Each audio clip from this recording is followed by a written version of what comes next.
commercial, industrial, or hospitality, Central Plumbing is here 24/7, 365. We want to thank our customers, family, and friends for 50 years of success. And looking forward to 50 more. I've been doing business with Luba for 25 years. They're dependable, trustworthy. It's just the attention to detail with our clients. Our folks have years and years of experience. They're highly trained professionals, but many companies have that asset. What I'd like to think makes Luba a bit different is that we use those talents in a way that truly is dedicated to serving the needs of the folks who depend on us. Dylan Cruz here to tell you about Six Rings Baseball and Softball Camp. If you live on the North Shore and play ball, go to Six Rings Camps with former LSU assistant coach Dan Canaveri. His knowledge is second to none, and your child will improve and have fun doing it. Camps are held at Coquille Park and Six Rings Academy in Covington with 4 sessions over the summer. Full day and morning only sessions are available from ages 7 to 13. Go to sixringsbaseball.com or call 985-206-9096. Learn the game to love the game.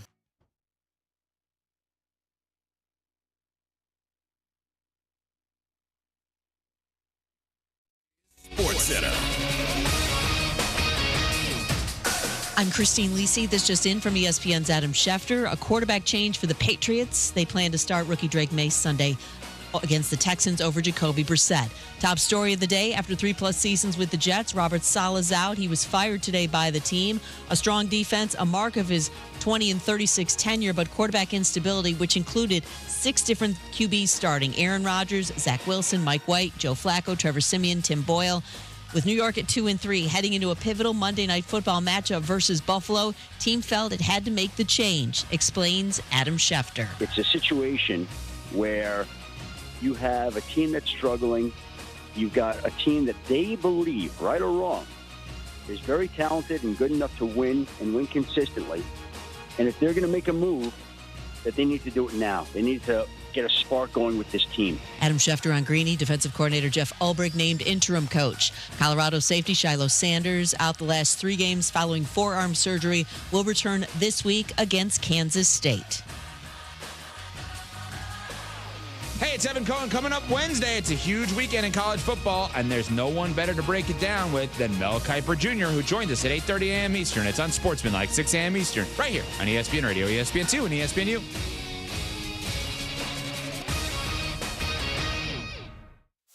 Matt Moscona. I'm very important. After further review. Say it one more time. After further review with Matt Moscona. And here we go. Live from the Mercedes-Benz of Baton Rouge studio. Let's ride! Woo!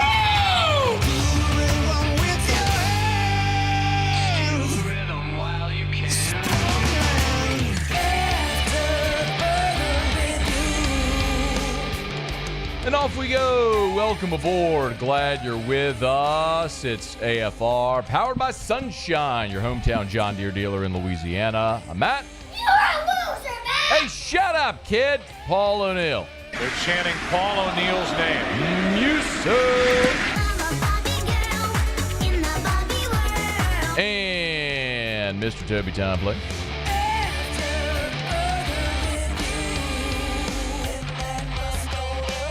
All right, we're here. Glad you are as well. Get out there and make it a good one. Shea, Dixon in 15 minutes. Heather Dinich next hour. Sean Salisbury back in hour 3. Let's begin as we do every single day. It's time to pop the top on another edition of AFR with Bud Light. Drink easy.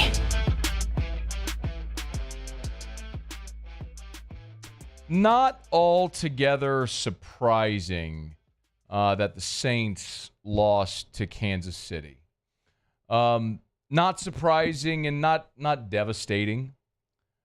This was still a road loss in prime time at Kansas City with Patrick Mahomes and Travis Kelce and Andy Reid and Chris Jones. I didn't expect the Saints to win this game. I know there were a lot of sharps on the Saints. We talked about it a lot before the game.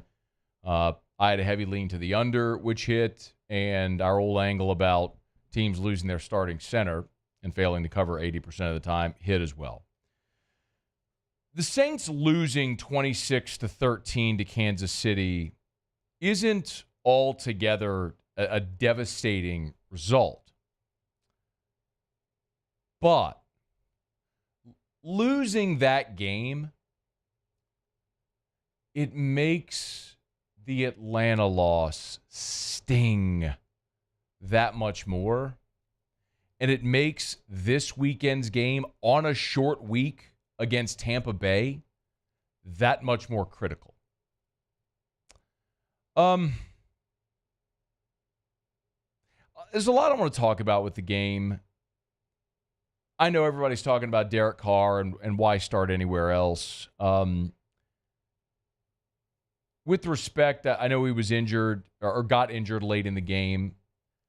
I just don't know how Derek Carr still has defenders.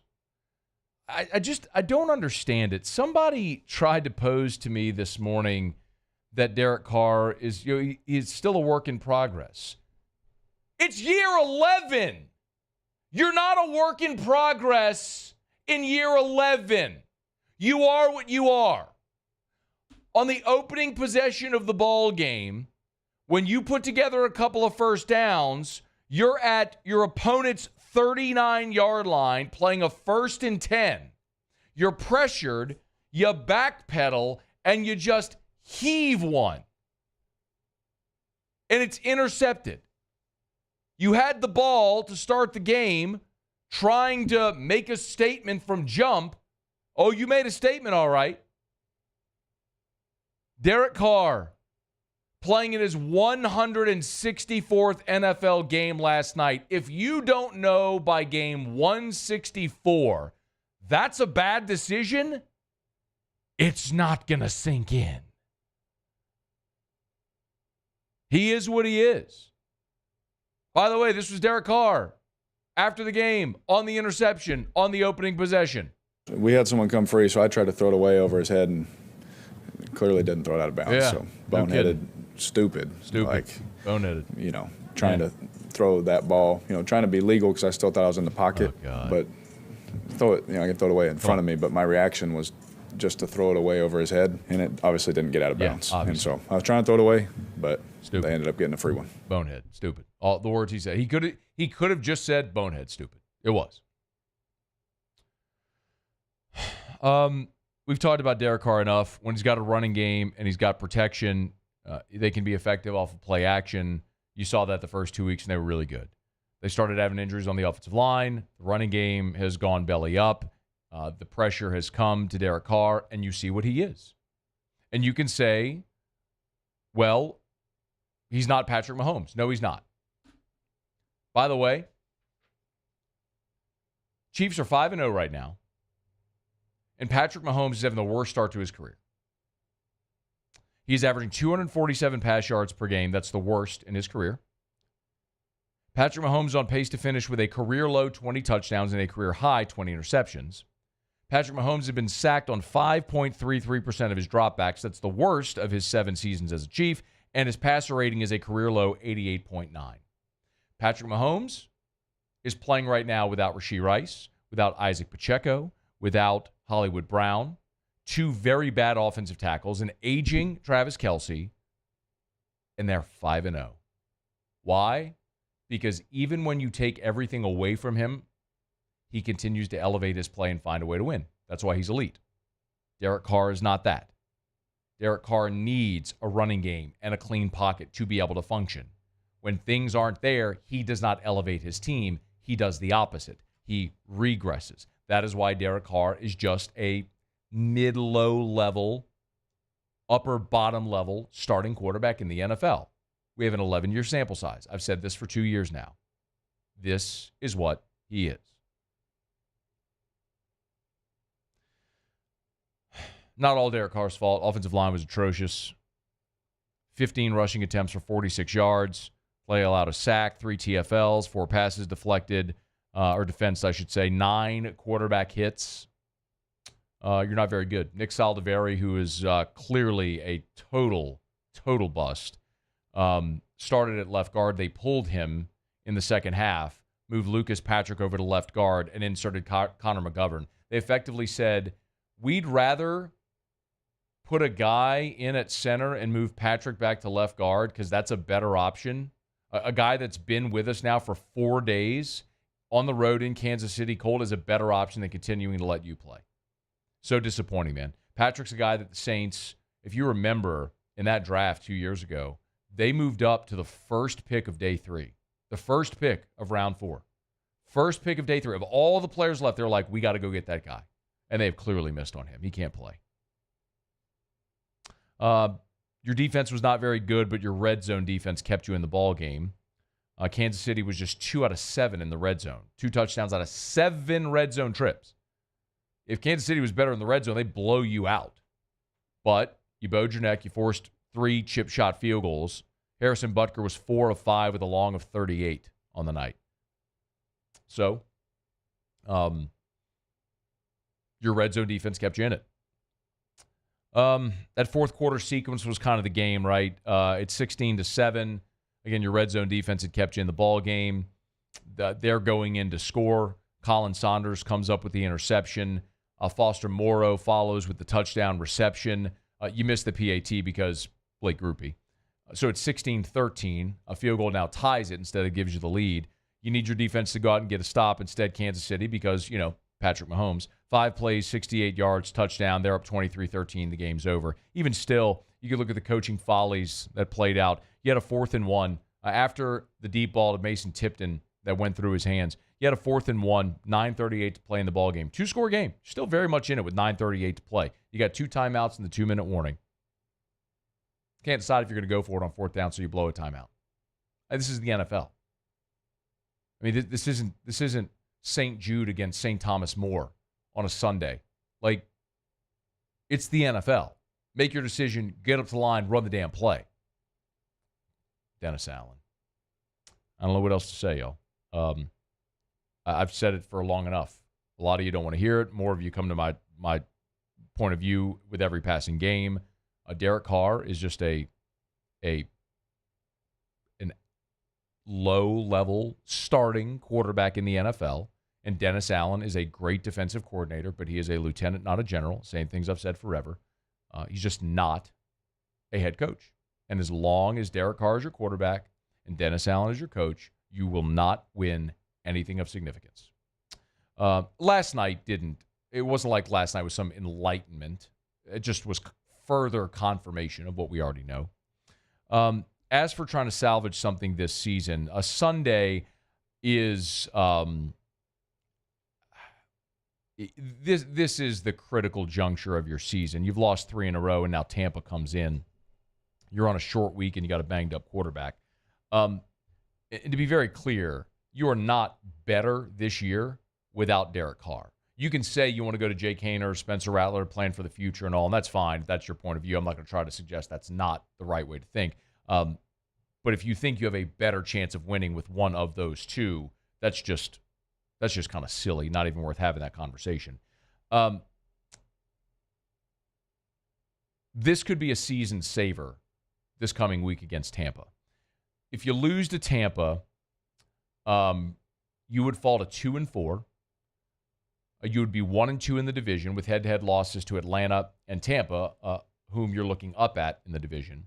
And if you lose this Sunday against Tampa, that would mean, brace yourself for this. If you take nothing else away from this, remember this. If you lose to Tampa, that would mean you would have to go 8-3 the rest of the way to finish 10-7, which might be what it takes to win the division and get you in the playoffs. Anybody here think the Saints are going 8-3 the rest of the way? You better go get that game on Sunday. Or Sundays are just going to be about, church and brunch with the family and getting ready for the week. And then draft position. Get an update on Derek Carr. When we have it, we'll pass it along. All right, Show Up and Every Day is brought to you by Bud Light. Drink easy in Louisiana with the great taste of Bud Light, the official beer of the New Orleans Saints, official beer of the LSU Tigers. Maybe you just need a few Bud Lights to get through Saints game days now. Of course, you can pick them up in the Saints can, the purple and gold commemorative cans as well for LSU, the official beer of the LSU Tigers, the 16-ounce aluminum bottles or the 12-ounce cans. You'll find them at great local retailers. Bud Light, drink easy with the great taste of Bud Light, the official beer of AFR. Let me knock out a break, y'all. Tuesday show is powered by Sunshine, your hometown John Deere dealer in Louisiana. When we come back, Shea Dixon's here, talk some recruiting. And man, there is a lot to get into. We learned over the weekend Jakeem Stewart officially is reclassified for 2025. Where does LSU stand for the big-time defensive tackle? We'll talk about it next. It's AFR. AFR. AFR is brought to you by the Watermark Hotel and the Renaissance Hotel. Watermark Downtown, Renaissance Southtown. Hey, the Watermark, awesome experience. I tell you all the time about the Gregory, the restaurant right there in the lobby of the Watermark. Remember, they got Milford's on 3rd as well. So the Gregory is more formal dining. Milford's on 3rd. Kind of a casual sandwich shop. Great place to pop in. If you're just sort of foot trafficking, walking around downtown, you can access it through the lobby of the hotel or through the side street as well. Has 2 different entrances to Milford's on 3rd. But the bottom line is, if you're looking for a place to stay, it's game week for LSU with Ole Miss coming in. If you're looking to stay downtown, the Watermark is the best hotel, voted by you the best hotel in the Best of 225 awards. It's the Watermark Hotel in downtown Baton Rouge. Lobby bar is a great place to pop in, have a cocktail or a glass of wine after work. If you're just looking to pass the time a little bit, always a great option to get by and see our friends at the Watermark Hotel. They can host your events. Also, huge for wedding receptions. Check them out downtown. It's the Watermark Hotel. Gulf Coast Bank and Trust is giving our customers the power to bank anywhere, anytime during this challenging event. And we're right there with you. Our mobile banking app is a smart way to manage your money and time. Gulf Coast Bank and Trust, the bank that cares about you. There it is, the extra mile, on the border of expected and extraordinary, for those willing to go further, like vans customized for work or play, with safety and tech to keep you connected, supported by a 5-star sales, service, and finance team, and backed by the 1-star you know. So go the extra mile. It's never crowded, because so few have what it takes to go there.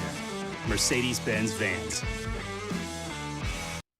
Join us at Pro Dreams in Mandeville for our special event, A Day of Champions. Meet LSU National Championship winning head coaches Jay Johnson, Skip Bertman, and Paul Maneri. Don't miss your chance to purchase authentic sports memorabilia, autographed by the champions themselves. It's the perfect opportunity to celebrate LSU baseball and take home a piece of history. Visit pro-dreams.com to get your tickets. See you there. Electricity is all around us, and our families depend on it. Every day is sparked by the power of a cold drink or a warm meal, a movie night, and a comforting light at the end of a dark hallway. From sunrise to sunset, playtime to bedtime, our team is ready to take care of your electrical needs. Even in the case of an after-hours emergency, the light in your life shines brighter with Mr. Electric. Breck teamed up to reimagine your parks, and you imagined big. With your help, we went to work, creating 12 beautiful community parks across the parish. A family-sized water park, miles and miles of trails, and parks just for your dogs. There are more places to splash, to explore, to run wild, and even soar. You imagined, we delivered. Gold. Breck, your #1 park system in the nation. Hey, it's Matt Moscona. For years, you've heard me tell you about Insurance Network of Louisiana, helping you find better coverage for less money. But it's not just for your home and auto. They also offer commercial property. So, retail stores, professional offices like doctors, dentists, attorneys, clothing boutiques. Insurance Network of Louisiana can find you better coverage for less money. They service the entire state of Louisiana, and they're local. So call today at 293-0450 or lainsurance.net.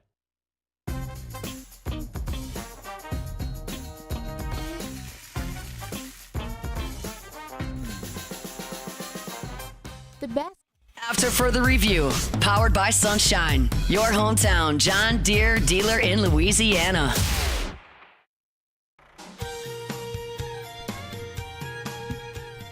Glad you're hanging out here on this Tuesday edition of AFR. Ton to get to. Heather Dinich to start hour 2. Sean Salisbury will be here in hour 3. Every Tuesday, we talk a little recruiting with Shea Dixon on 3, the Bengal Tiger. He's with us now. Shady, how are you, man? I'm doing well. How are you, Matt? I'm doing well. Let's start with the giant news from the weekend, which is that Jakeem Stewart, the 5-star number 1 player for the class of 2026, we now know has reclassified. Our guy Jarrett Roser, over there with you guys at On 3, the Bengal Tiger, broke that news. Let's just start with the catch-up. How, Shea, how do you officially reclassify? Like, how is he able to get to that point? It's really, by and large, going to be course load and all the different classes you'll have to take that transfer to each school that you're interested in, and then being able to log that amount of credit hours in time to be, enrolled in college a year earlier than you should have. More often than not, we'll see guys take summer courses and all that, but if you've got it all lined up, then you can sign in December, just like most kids, pretty much every kid who signs in December, but may not be an early enrollee and graduate until later. Now, the caveat here is that at this point, Stewart says that he plans to sign on December 3rd and then enroll to college in January. So, however they have set up his course load this fall, or whatever he's done to get to this point, I guess clearly has them in a spot where they feel like he's going to be able to not just ink in the early signing period, but start practicing with a college team, for spring ball. What do we know about? So he's ineligible to play at Edna Carr this season. What do we know about what his recruitment is going to look like from here until the December signing period? So he's going to take a handful of visits. He'll be at, and it's to the who's who of usual suspects that we thought it would be. It's LSU, Ohio State, Oregon, and USC, Southern Cal. He will be in Eugene I guess that's this weekend, right? Ohio State game? Yes. Yes? Yeah. Okay. So he'll be at that one. He'll be at LSU for the Bama game on November 9th. He will be in Southern Cal when they play Nebraska, which is in November as well. I think that's the week after LSU's game. And then Ohio State when they play Michigan, November 30th. So a slew of great games to check out before the end of November. And then a few days after that, he'll sign with a college. Do you have any idea, Shea, where LSU stands right now? Is there like a ranking, a pecking order for Jakeem Stewart right now? I think that from everyone I've talked to, there's nobody who's saying, hey, look, this is 1,000% done. He's staying in state, or that he's going to this school and, it's already locked in. I think that Ohio State, from the start, is the one school that's gotten the most visits outside of LSU, if we're talking top contenders. So you've got to circle them. He's been close with Larry Johnson. That staff's made him a big, and Larry Johnson being their D-line coach, but that staff has made him a big priority. So they're in the mix. I know Oregon's kind of always had his attention. Eric Henderson, a New Orleans native, being at USC, really got them into the fold. But I remember Steve Wiltfong told me that he thought it would probably ultimately come down to LSU, Ohio State, and then maybe an Oregon tossed in there, if not a USC, but that wild card team. But Matt, I don't think if he were to come out tomorrow and send down to LSU and Ohio State, I don't think anybody would be shocked by that. How much? Look, NIL is always going to factor into decisions for prominent players like this. And the interesting thing for me, Shea, is whatever LSU's NIL budget is, we know they have a lot wrapped up in Bryce Underwood and DJ Pickett and Harlan Berry, obviously. Well, now Stewart reclassifying to 25 would seem to complicate that. Can you work us through how NIL might factor in to Jakeem Stewart's decision, how competitive LSU might be able to be there? I think they're going to be as competitive as needed. We're talking about a kid who certainly, with the long-term upside, is considered a 5-star right now, a great prospect. Now, look, not many guys have only played 1 year of high school football and been their sophomore season. He was ineligible as a freshman when he got to St. Aug. So the reality, like a guy like Don McKinley, a 5-star, granted he had some turf toe battles or whatnot, but it's not like he came in and is on the field every second, and some guys do, but I think there's an understanding that comes with this that, hey, this might take a little time. might be a year, whatever, but he's going to have to get back to the routine of being at a practice and playing in games and all of that. But I do think that one thing that we kind of look out for right now, Matt, is that I don't know if that affects NIL. I just think that at the same time, the selling point will remain whatever it was before. I don't think those discussions just began now, because I think there's been this idea that he could reclassify, and if he does, are we ready for it? So I don't think that'll be a deterrent for LSU. I don't think it'll be a deterrent for Ohio State or Oregon or USC. So we'll see how things unfold there. I think the biggest thing, Matt, and look, he's an early signee. Had he stayed in the 2026 class, and this will be the case for everyone, you might be moved into a revenue share by then. And LSU's kind of with a few other teams ahead of the curve where they've already kind of approached NIL knowing that that's on the way and kind of preparing for how that's going to look. And I think that's served them well. Look, once again, the top three classes in the country right now are Bama, LSU, and then I believe Ohio State, and then Georgia's at 4. Those schools get the best players normally, yes, and now they're getting the best players in the NIL era. So I think LSU certainly finding a way, no matter what it is, to find that right recipe and get some big guys that many of them involved probably pretty big NIL numbers. Frank Wilson obviously is a St. Aug grad. I and a lot of people have just drawn that connection because of Frank Wilson to Jakeem Stewart. Shea, it seems like everybody out of St. Aug over the years LSU's wanted when Frank's been involved, they've gotten. I know Jakeem Stewart's at Carr now, but how big of a role is Frank Wilson playing in Jakeem Stewart's recruitment? The biggest of any coach that's out there recruiting Jakeem Stewart. I mean, you don't have the connections he's got at Aug, the connections he's had in New Orleans, and to the people around Jakeem and his camp, and now him going to Carr. Look, he didn't go to IMG. He didn't go to some out-of-state school. He didn't go somewhere else in Louisiana. He stayed in the city, ended up at Carr. And if you were to make an argument of which school is Frank most tied to in New Orleans beyond Aug, it's Carr. So I think the work done behind the scenes here by Frank is what's got LSU in a great position, compared to just, hey, look, he's an in-state kid, and you take it for granted. They put in a lot of legwork here, but let's be real. They've lost kids out of New Orleans before for whatever reason it might be. And if Jakeem says ultimately, hey, I want to go somewhere else, NIL or not, if it's all in the same ballpark and he chooses to go elsewhere, that's just how it goes sometimes. But right now, as it stands today, I think that LSU wins out, and I would think that Frank would have a pretty large hand in that. He's Shea Dickson on 3, the Bengal Tiger, on Twitter, X at Shea Dickson. Be sure to give him a follow. Let me ask you about a couple of other guys here. Shea, last week we talked about Jacob Bradford from Catholic High, the safety, 4-star. Took an official visit, the only uncommitted prospect to take an official visit to LSU this past weekend. As we know, he's currently a Houston commit. What's the latest there? Might we be trending towards seeing him flip to LSU? Yeah, we are set to Jarrett Roser, who you mentioned earlier at the Bengal Tigers, set to catch up with him tonight. So we'll be able to hear from Jacob and see what he said about everything tomorrow on the site for those interested. But my gut tells me that he probably ends up in this class. And what Catholic High has been good to LSU over the years. They've recruited a number of guys out of that program, including a current starter, and obviously have had pretty high interest in both Bradford's brothers, now that they've both been offered, as well as some other young guys on the team. They've got good connections with that staff. I just think it ultimately comes down to what Bradford wants to do. And he gave that commitment to Willie Fritz and this new, I was about to say Tulane, this new Houston staff. Right.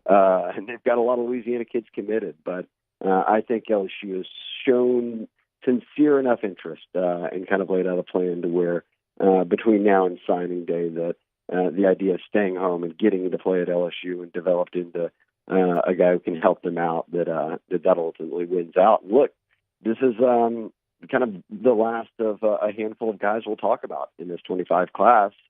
Look, there will be others that pop up, but they want to sign 25 to 30, and they're at 26. So not many spots left to fill between now and signing day. It's more about just holding on. Shea, one guy that's been in the class since January, of course, is the number one player in the country in Bryce Underwood. Over the past several weeks, I don't know how much validity we should even give this, Shea, but I did ask you about the Dave Portnoy comments.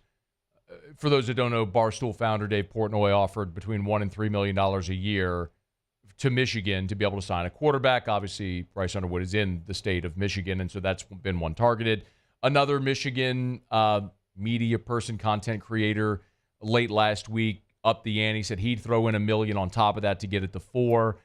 When you start to hear these numbers, Shea, I think it's realistic that anybody, Bryce Underwood or anybody, would at least have to consider it. Do you have a reaction to this whole situation and LSU's maybe ability to retain Bryce Underwood with all this chatter? I guess here would be my response is that Portnoy makes content for a living, right? So this is stuff that moves the needle. And do I think he's serious? Yeah, I think he loves Michigan. I didn't think he would give them their money to go find a quarterback. Now, we talked about this, the whole I to pick the quarterback. Well, no coach is ever going to go for that. You even said it. None of that would work. But if he were to say, look, I'm going to donate it to collective, but I want an understanding, hey, look, go find a good quarterback, that even if they were to be this late into the game with it, I don't think that they're moving the needle on. I think if he's giving that in his hypothetical world, Matt, he doesn't want to say, well, let's take this high school quarterback who already had the opportunity to go there and didn't, and the NIL money was strong with the current staff they have right now. And then you look at LSU, where he ain't coming here for free, right? But he's also coming to be developed. He said, look, I know that, NIL exists. Great. But the NFL, how we've laid it out, a first-round pick, a top 10 pick, is making light years more than that. And show me Michigan's track record right now. Well, they hand the ball off all game. Show me LSU's. And I know we're living in this reverse 180 world of the LSU was Michigan forever, right, during the Miles era. Well, now you're putting out number one offenses last year. Jaden and Joe are tearing up the NFL. And I like Bryce Underwood use that as, look up, Nuss Meyer's leading the country in completions and touchdown passes. Looks like they develop pretty well. They have first-round receivers. That sets me up better to get to the biggest paycheck. So I think Underwood's kind of got a long-term focus here, not a very short-term one, while also thinking that Portnoy probably has a short-term focus, which is, if I'm giving you a bunch of money, go to the portal and get me someone who wins next year. It's good perspective, and I think we'll all exhale when Bryce Underwood, the ink dries on the letter of intent come December the 3rd. This is December the 3rd? Oh, I think everyone involved in LSU athletics will be exhaling on that day, yes. Shea Dickson, On 3 the Bengal Tiger. Make sure you get over there if you want LSU recruiting news. That's where you get it, On 3 the Bengal Tiger. He's on Twitter, X at Shea Dickson. Thanks, man. Yes, and I talked over you. December 3rd, early signing day. So. The early signing day on December 3rd. I'll be ready. Thanks, Shea. All right, now. All right, be well. We're brought to you by Parish Construction and Roofing, parishbuilt.com, parishbuilt.com. Tell you every day, do business with someone you know. That's me, that's Terrio, that's Richard Tilley, that's our guy, Joe Morales, it's Trent Davis, our whole crew at Parish Construction and Roofing. Need a roof? Think you might? Parishbuilt.com. Go to the website, parishbuilt.com. Start at the website, parishbuilt.com. Fill out the form on the homepage. Someone will be in touch with you. Lickety-split. We'll get you scheduled to get someone out to your house to give you that free, no-obligation roofing inspection. One of the things I want to make sure I mention is at Parish, we have financing options as well. So if you need a new roof, even if you're having trouble paying for your deductible, we can help you finance your deductible if you're having trouble with that. Don't let cost prohibit you from getting the new roof you need for your home. We can help. We have ways to work through it. Let our staff go to work for you. It's Parish Construction and Roofing. Parishbuilt.com, commercial or residential repairs, replacements. Parish Construction and Roofing. Do business with someone you know. Parishbuilt.com. Okay, let's go around the SEC when we come back. Robert Saleh fired by the Jets today. There's already odds out for who might be the next coach. And there's a lot of Saints fans holding their breath about Clint Kubiak and if he might be a candidate to be a head coach somewhere next year. He does have odds to be the Jets' next head coach. I'll share those with you when we come back. It's AFR. AFR. Y'all, I was chatting earlier today with my guy Paul over at River City's 1 Hour Air. He said, it's time. Time to start reminding them. Preseason heater safety checks. Woke up this morning. Temps were in the 60s. Low today of 59 degrees. I hope it's here to stay. I know we all do, but it's time. Pretty soon, we're going to be cranking on those heaters. If when it gets to 59 for you, that's time to crank on your heater, your funny noises, funny smells, remember, your AC or your heater, it lay dormant for months. It could become hazardous. Make sure you have that thing cleaned and tuned up and running efficiently for the coming cold weather, and they'll save you $30 when you mention the Moscona special on that preseason heater safety check. 752-0001, 752-0001, or online at onehourbr.com. I've been doing business with Luba for 25 years. They're dependable, trustworthy. It's just the attention to detail with our clients. Our folks have years and years of experience. They're highly trained professionals. But many companies have that asset. What I'd like to think makes Luba a bit different is that we use those talents in a way that truly is dedicated to serving the needs of the folks who depend on us. Bayou Chrysler Dodge Jeep Ram has back-to-school savings like $16,000 off 25 Ram 1500 trucks. We're open for business in our beautiful new showroom and taking $16,000 off. All new Bayou vehicles come with a complimentary extended warranty. The crew at Bayou Automotive is going to do right by you.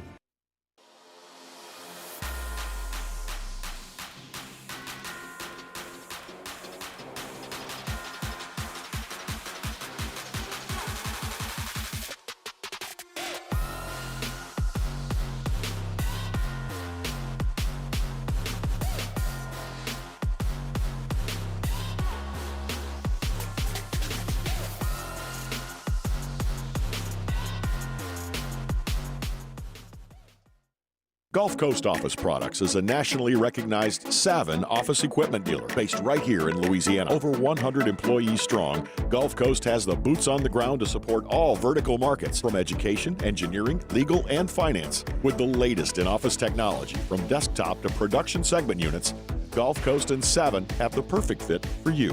Call 225-756-2644. That's 756-2644 for Gulf Coast Office Products.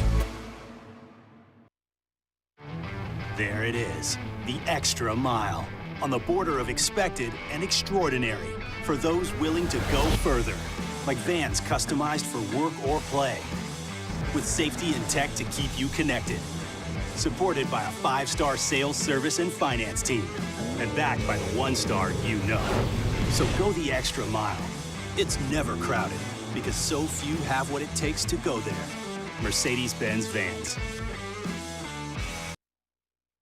Jerry and Benny Payne began Central Plumbing Company out of their driveway in Tanglewood Subdivision.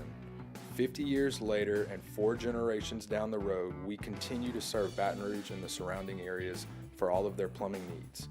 Residential, commercial, industrial, or hospitality, Central Plumbing is here 24/7, 365. We want to thank our customers, family, and friends for 50 years of success. And looking forward to 50 more. At Relief Windows, we're more than windows. We're windows, doors, hardy plank, and vinyl siding. But our number one product is always customer satisfaction. After further review, powered by Sunshine, your hometown John Deere dealer in Louisiana. 104.5 ESPN Baton Rouge and Shell are excited to celebrate the 100th anniversary of Tiger Stadium with our Draw to 100 sweepstakes. We're giving you the opportunity to join in the VIP celebrations on October 12th for the Ole Miss game. Sign up today at 1045ESPN.com. We'll live stream the drawing on October 10th, and the 100th name drawn will win stadium club seats, sideline passes, and autographed memorabilia. It's the Draw to 100 sweepstakes, presented by Shell, the rhythm of Louisiana. Yeah, it's right there on the homepage at 1045ESPN.com. Very cool giveaway. Stadium club seats. You better go enter. When's the 12th? Saturday. No. The 12th is Saturday. The 10th is Thursday. They're drawing on the 10th for the Right. game on the 12th. That's right. Okay, so that's this Thursday. So you got like 2 days left. I don't even know when I'm trying to see when it cuts off. But anyway, just go to 1045ESPN.com. You could share that link if you want to as well. Maybe drop it in the Bayou Ford YouTube chat, and we post it on Twitter as well for the Shell Draw to 100. It's a really cool giveaway that they're doing. So hat tip to our friends over at Shell. really cool. You want that Stadium Club seats for the game this weekend against Ole Miss, sideline passes and autographed memorabilia. I mean, that's a pretty cool guy. I mean, all you got to do is just go fill out the form. So 1045ESPN.com, they'll announce. And it's 100 entries, and so they're going to draw 100 names out of the hat, and the 100th name they draw is going to win the prize. So it's really cool. And they're going to live stream the drawing as well. All right, it's after further review. The Jets fired Robert Saleh today. He becomes the first coach to be axed this season. Of course, the Jets have had a little rough start getting Aaron Rodgers back. Have a lot of expectation. It just hasn't really gone well for him. Odds are already out for who could be next. Bill Belichick obviously has the best odds to become the next Jets head coach, which is interesting because there was a time where Bill Belichick was going to become the Jets head coach and then became the Patriots head coach. Anyway, Mike Vrabel, Ben Johnson, Bobby Slowick, Todd Monken, Joe Brady at 11-1. Aaron Glenn, Matt Nagy, Arthur Smith, Adam Stenovich, just some of the names that you're seeing. I know there's a lot of people wondering, and maybe this was a little bit more of a relevant conversation after the first 2 weeks of the season, when people were certainly very leery about the Saints possibly losing Clint Kubiak.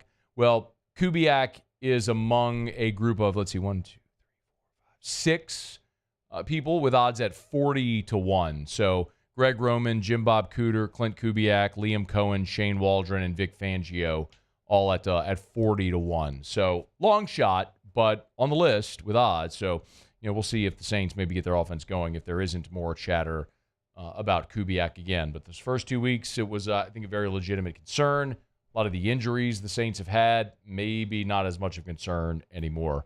But we'll follow it as we move along. There's also the component of the Jets firing Robert Saleh as it pertains to Davante Adams. Now, I want to get to that. We'll do that in about 30 minutes from right now. We're going to have a whole conversation. Adam Schefter had a report about the Saints' interest, what they offered, what the Raiders wanted for Davante Adams, how the Robert Saleh thing and the Jets' new head coach might affect the Davante Adams stuff. So we're going to get into all that again coming up here in about 30 minutes from right now. Right now, though, let's go around the SEC. Around the SEC, bringing you the biggest news from the nation's best conference, the Texas Longhorns. Quinn Ewers is on track to start against Oklahoma. Steve Sarkisian said he'll be monitored daily. He's had an abdominal injury that's kept him out for the last couple of games. Played 3 games, threw for nearly 700 yards, 8 touchdowns, a couple of picks, completed 74% of his passes. If Ewers can't go against OU, of course, Arch Manning will make his 3rd consecutive start. The Red River rivalry is this Saturday. The Georgia Bulldogs. Another arrest, but this one, man, they're all concerning, but this one even more so. Georgia wide receiver Colby Young was arrested on battery and assault charges. Battery and assault of an unborn child. Young's from Binghamton, New York, and was booked in the early morning hours. It's pending legal matter. Georgia not commenting on it. But a 20-year-old woman who described herself as Young's ex-girlfriend told police that she went to his apartment to discuss their relationship. Conversation became heated because he was on the phone with another woman. Said he grabbed her left arm and biceps and physically pulled her out of a room. Young played 2 seasons at Miami before joining the Bulldogs in December, but that's one that we'll certainly keep an eye on. The South Carolina Gamecocks. Bengali Kamara says he's entering the transfer portal. He's a South Carolina linebacker in his first year with the program after transferring in from Pitt. He'll sit out the rest of the season with plans of entering the portal at the end of this year. News first reported by Gamecocks HQ. He's in his final season of eligibility. Only played in 4 games. Of course, that's the maximum you can play while maintaining your red shirt. So at this point, Kamara will enter the transfer portal at 9 total tackles for the Gamecocks. Texas A&M! And 4-star interior offensive lineman Nelson McGuire has committed to Texas A&M. His former Minnesota commit who flipped to the Aggies, choosing A&M over Clemson, Auburn, Vanderbilt, and others. He was in College Station this past weekend for their win over Missouri. 6'4.5", 320-pounder. He's the number 548 overall prospect in the country, the 46th best interior offensive lineman. He's from Texas. He's the 77th best player in Texas. The 6th offensive lineman, 22nd overall commit for A&M's 2025 class. Okay, there you have it. That is around the SEC. We're presented by Evamore, EVAMOR, Evamore.com. Always have my bottle of Evamore, and you should as well. A better source of hydration, natural artesian water, and it's a Louisiana product. Why would you buy anything else? One of the things I'll tell you candidly that I really love, and our friends at Evamore have enjoyed it as well. A lot of you who have bought Evamore have tried it. You've taken pictures of it in the store, at your home, in your car, and you've posted it on Twitter, or Facebook, or Instagram. You've tagged me. Be sure to tag Evamore as well. They love to see that. We're just being able, it's our opportunity to expose so many new people to this brand, which has national distribution. I mean, Dak Prescott is a national endorser. Cloth and Nuss, the Olympic volleyball players, the LSU alums, they are national endorsers as well of Evamore. It's a better form of hydration. It's great for elite level athletes, or just a better option to have in your home. It's Evamore, EVAMOR. Drink Evamore. You can buy it online at evamore.com, evamore.com, or you can find local retailers that sell it near you by going to evamore.com, EVAMOR, evamore.com. It's good. It's good. I got you. I know I got it. I know. It's after further review. Glad you're hanging out. Heather Dinich will be here in 16 minutes from right now. I will ask Heather Dinich, by the way, which nickname she would like us to use. We workshopped this several weeks back when I guess it was the start of the season. Of course, now weekly there is the Heather Dinich bracketology, and so we talked about Joe Lenardi, how he's Joey Brackets. We need a nickname for Heather Dinich, so we talked about Heather Brackets. Was it Hunt who came up with Denny's Dozen? Is that right? It was Hunt, yeah. Hunt said Denny's Dozen. Our buddy Chris Marler of LouisianaSports.net suggested a CFP Denny. What? It's radio. You got to use words, Muse. I was going to use words. Then use your words. Chill. I was going to say, that one maybe is taking on a little bit of a negative connotation here recently. A little play on P. Diddy there. What's going on with him? Well, he's in prison for sex trafficking, just quite honestly. He's in prison? Yeah, he's in prison. Oh, it's like, so I heard people talk, it's not just like there's some accusations of, he's in prison? No, he's in prison, yes. Was he convicted? He's not been convicted, but he's in prison and does not look good. Wow. Yeah. Really? Yeah. So I'm not a news person. Like, right. I don't watch the news.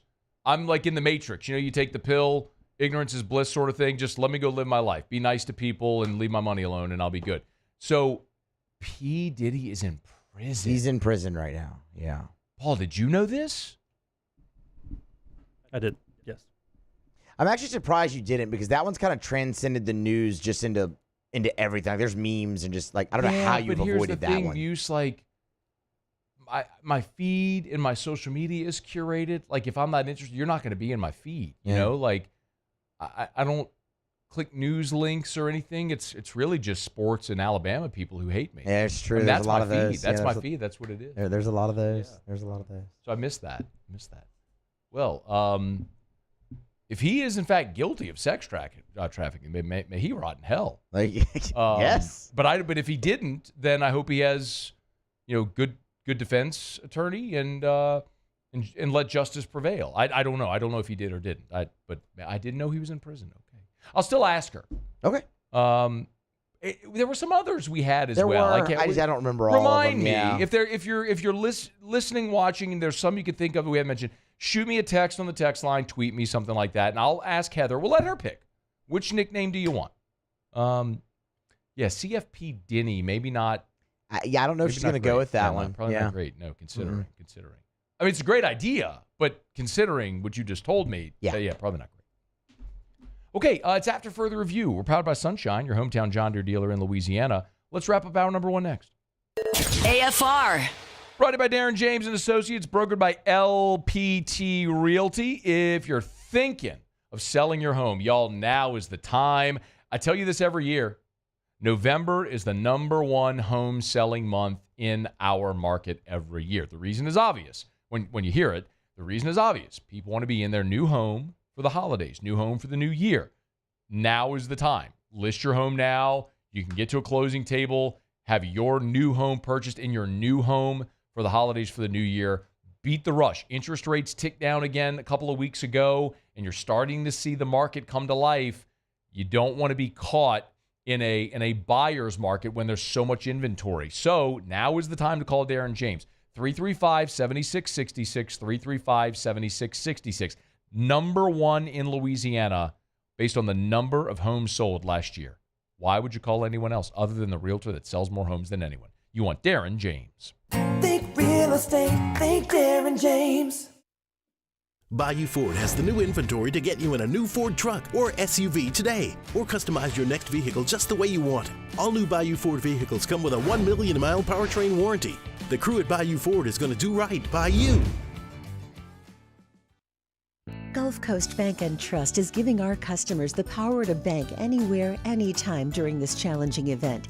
And we're right there with you. Our mobile banking app is a smart way to manage your money and time. Gulf Coast Bank and Trust, the bank that cares about you.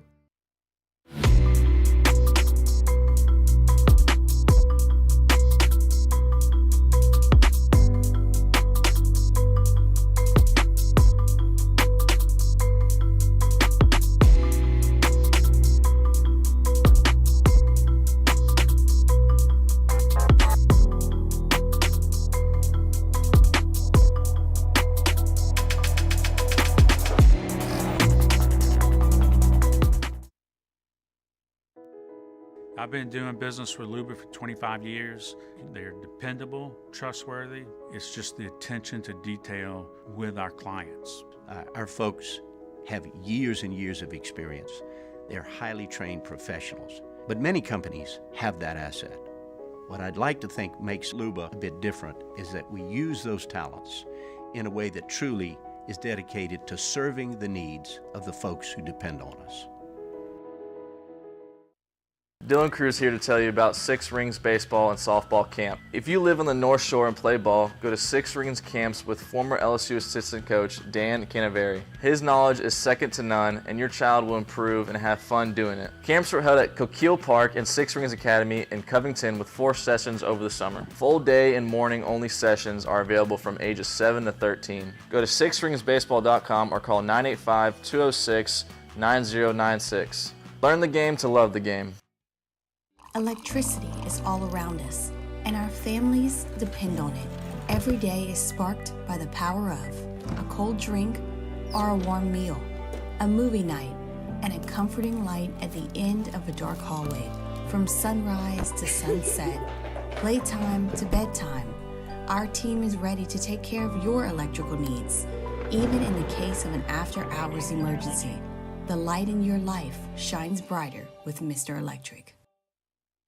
Breck teamed up to reimagine your parks, and you imagined big.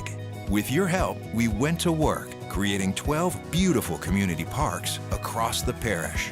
A family-sized water park, miles and miles of trails, and parks just for your dogs.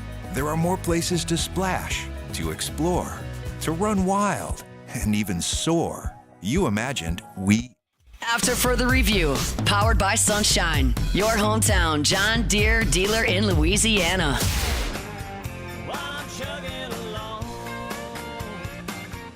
Hey, make sure you get by sunequip.com. Buy your raffle tickets. Getting closer to the Vanderbilt game. Our friends over at Sunshine are giving away that LSU-themed John Deere Gator. All the funds raised from ticket sales going to 4-H and FFA. So check it out at sunequip.com to get your tickets, sunequip.com. Breaking news in the NFL, and it involves a former LSU Tiger. The Philadelphia Eagles have announced they have released linebacker Devin White. Devin White, of course, started his career with Tampa Bay Buccaneers. Was one of the best young linebackers in the NFL. It went sideways in Tampa, couldn't agree on a contract.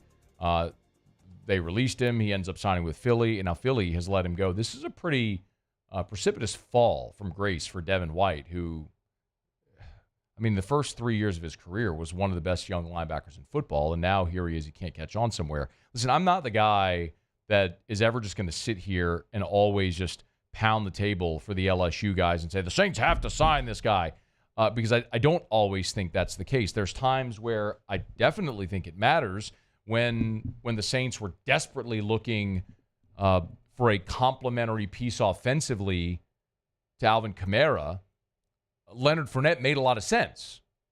Fournette ultimately went to Tampa and won a Super Bowl. Considering the Saints' current linebacker situation, how do you not kick the tires on Devin White? Demario Davis played last night, but he missed the game a week ago. Willie Gay and Pete Werner were both out on Monday Night Football against KC. You ended up playing Anthony Orji and DeMarco Jackson. And it's not just that Devin White has been a starter and a good player in the NFL.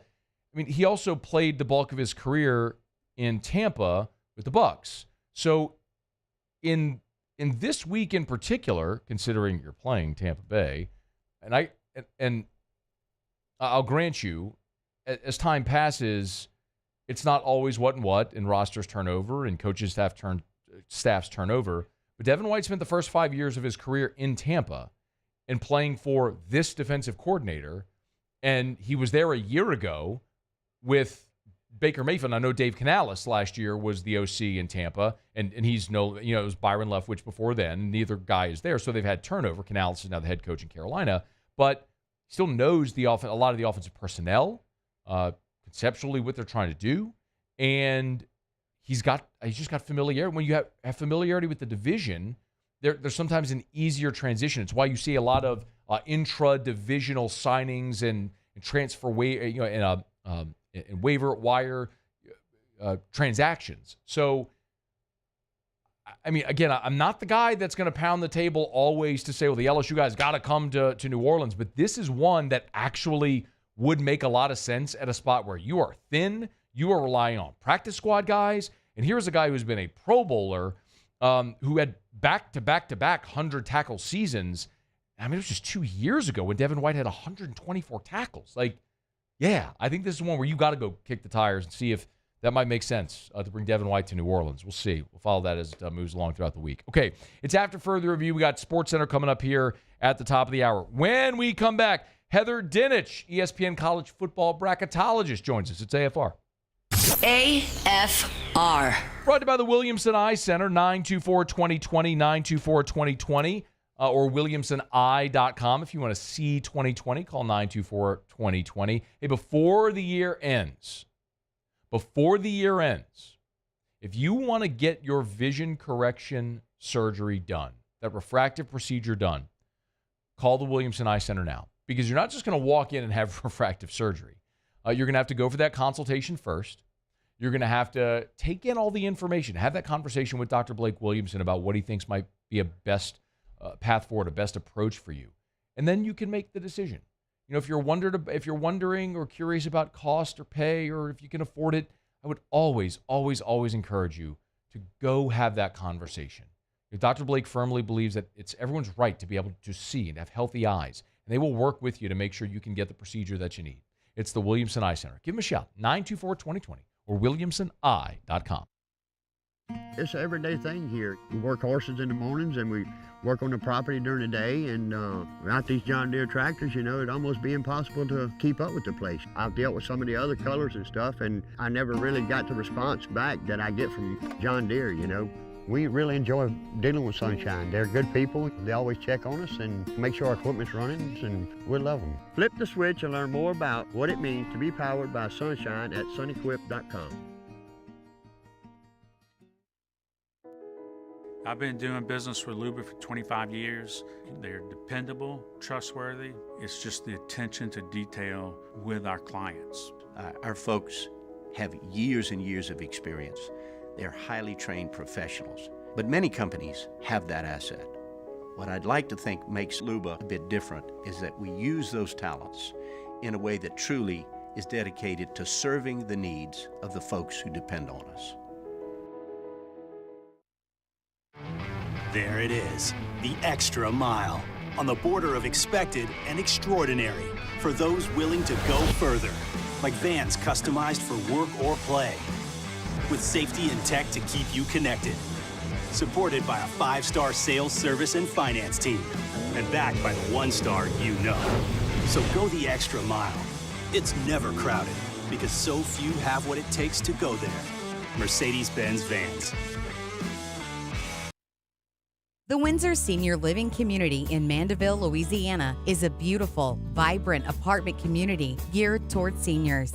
They are nestled right in the heart of Mandeville, where seniors live a more carefree lifestyle in spacious apartments with the peace of mind that comes from having a little extra help. Call the Windsor at 985-624-8040 to schedule a lunch and tour. Come see how the Windsor can be your passport to peace of mind. Hey, it's Matt Moscona. For years, you've heard me tell you about Insurance Network of Louisiana, helping you find better coverage for less money. But it's not just for your home and auto. They also offer commercial property. So, retail stores, professional offices like doctors, dentists, attorneys, clothing boutiques. Insurance Network of Louisiana can find you better coverage for less money. They service the entire state of Louisiana, and they're local. So call today at 293-0450 or lainsurance.net. Gulf Coast Office Products is a nationally recognized Savin office equipment dealer based right here in Louisiana. Over 100 employees strong, Gulf Coast has the boots on the ground to support all vertical markets, from education, engineering, legal, and finance. With the latest in office technology, from desktop to production segment units, Gulf Coast and Savin have the perfect fit for you. Call 225-756-2644. That's 756-2644 for Gulf Coast Office Products.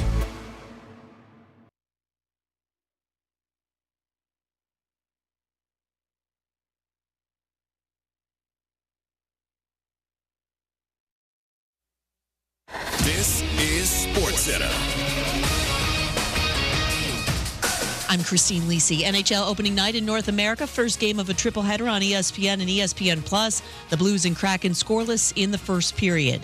The 2-3 Jets, moving on from coach Robert Saleh, fired him today 5 games into his 4th season with the organization. Owner Woody Johnson said the decision not easy, but made because the team's not where it should be given expectations. Saleh's dismissal, a Band-Aid for the Jets, believes ESPN NFL analyst Dominique Foxworth. I'm wondering what they think this fixes. And this is a reflection on the Jets to me more than it's a reflection on Robert Saleh. They brought in Aaron Rodgers and they essentially undercut all of Robert Saleh's authority. So yeah, he got fired, but he got fired because you guys left him out there hanging. I'm not saying he's some great coach, but he had no chance in this situation. Aaron Rodgers, one of 6 different quarterbacks the Jets started under Saleh. Defensive coordinator Jeff Ulbrich named interim coach. ESPN's Adam Schefter's reporting the Patriots planning to start quarterback Drake May Sunday against the Texans. Colorado safety Shiloh Sanders returns this week against Kansas State. Was out the last 3 games, recovering from forearm surgery.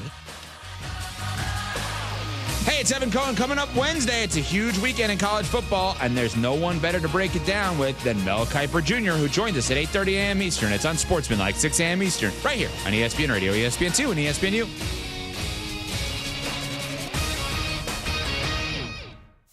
Matt Moscona. I'm very important. After further review. Say it one more time. After further review with Matt Moscona. And here we go. Live from the Mercedes-Benz of Baton Rouge studio. Let's ride!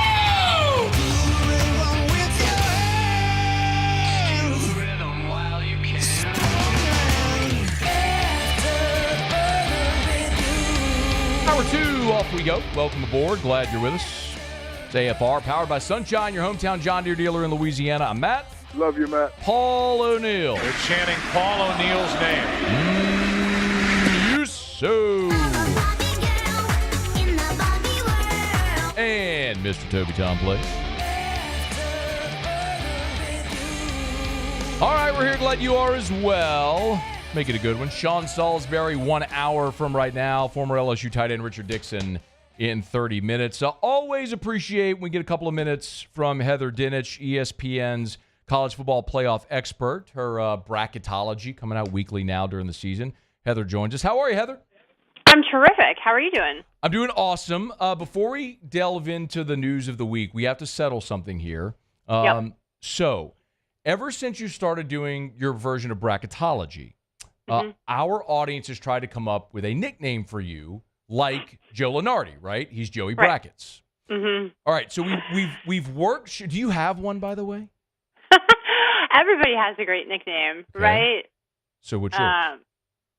Are you asking? You're asking me what? I can't nickname myself. Okay, no, that's what I was asking, if you had one already. Okay, good. All right, well, let's do this. Okay, so we workshopped it for several weeks now. This is what we've come up with. Just give me your immediate reaction. We'll see if any of these land. Playoff Heather. Yeah, no. Heather the projector. I feel like a video screen. Right. Heather brackets. Denny's dozen?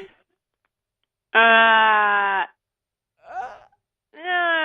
Oh, wow. We're running out. There's this one, which I don't know that anybody's going to be okay with. CFP Denny. In light of recent things with. Yeah. Well, I'll tell you this. So, because it rhymes, literally, because it rhymes, I've been going with HD on the CFP. Only because it rhymes. Okay. HD on the CFP. That's a little bit of a word salad. It is. Or alphabet soup. But, all right, this just means, look, you just absolutely just whitewashed all of our best. So we're going to have to go back to the drawing board. Audience, be more creative. We got to do better. Heather hates them all. Okay. I don't know what's harder, coming up with a nickname for you or trying to do your bubble watch. What is the toughest part of doing this each week?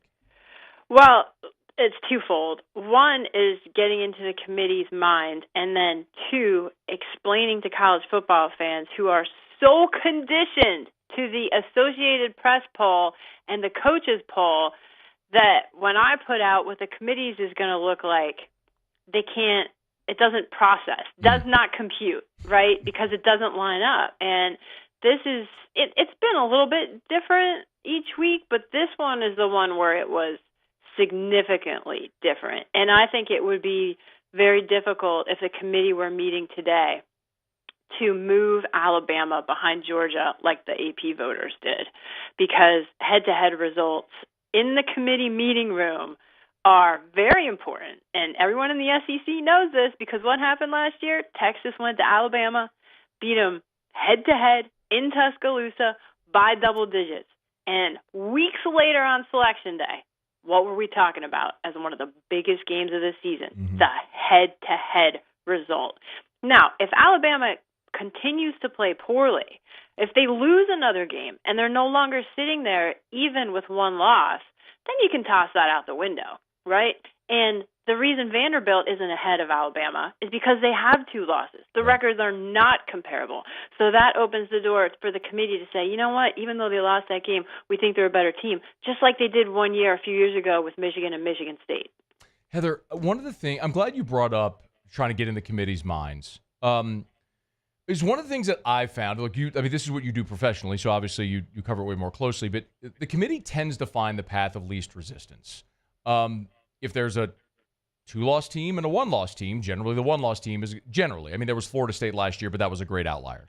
So have you noticed, or talking to committee members, obviously we won't know this until we get to December, but what types of changes going from 4 to 12, what types of changes and considerations might there be for the committee as opposed to what it used to be?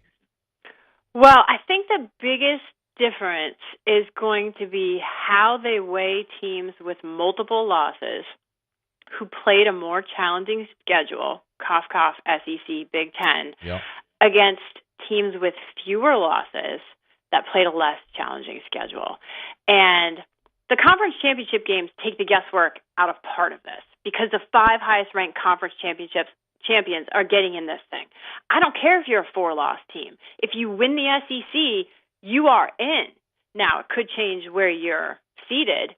You could lose a first-round bye if you're the 5th highest-ranked conference champ as the ACC or the Big 12, and Boise State's ranked ahead of you as the 4th highest-ranked conference champ. Right.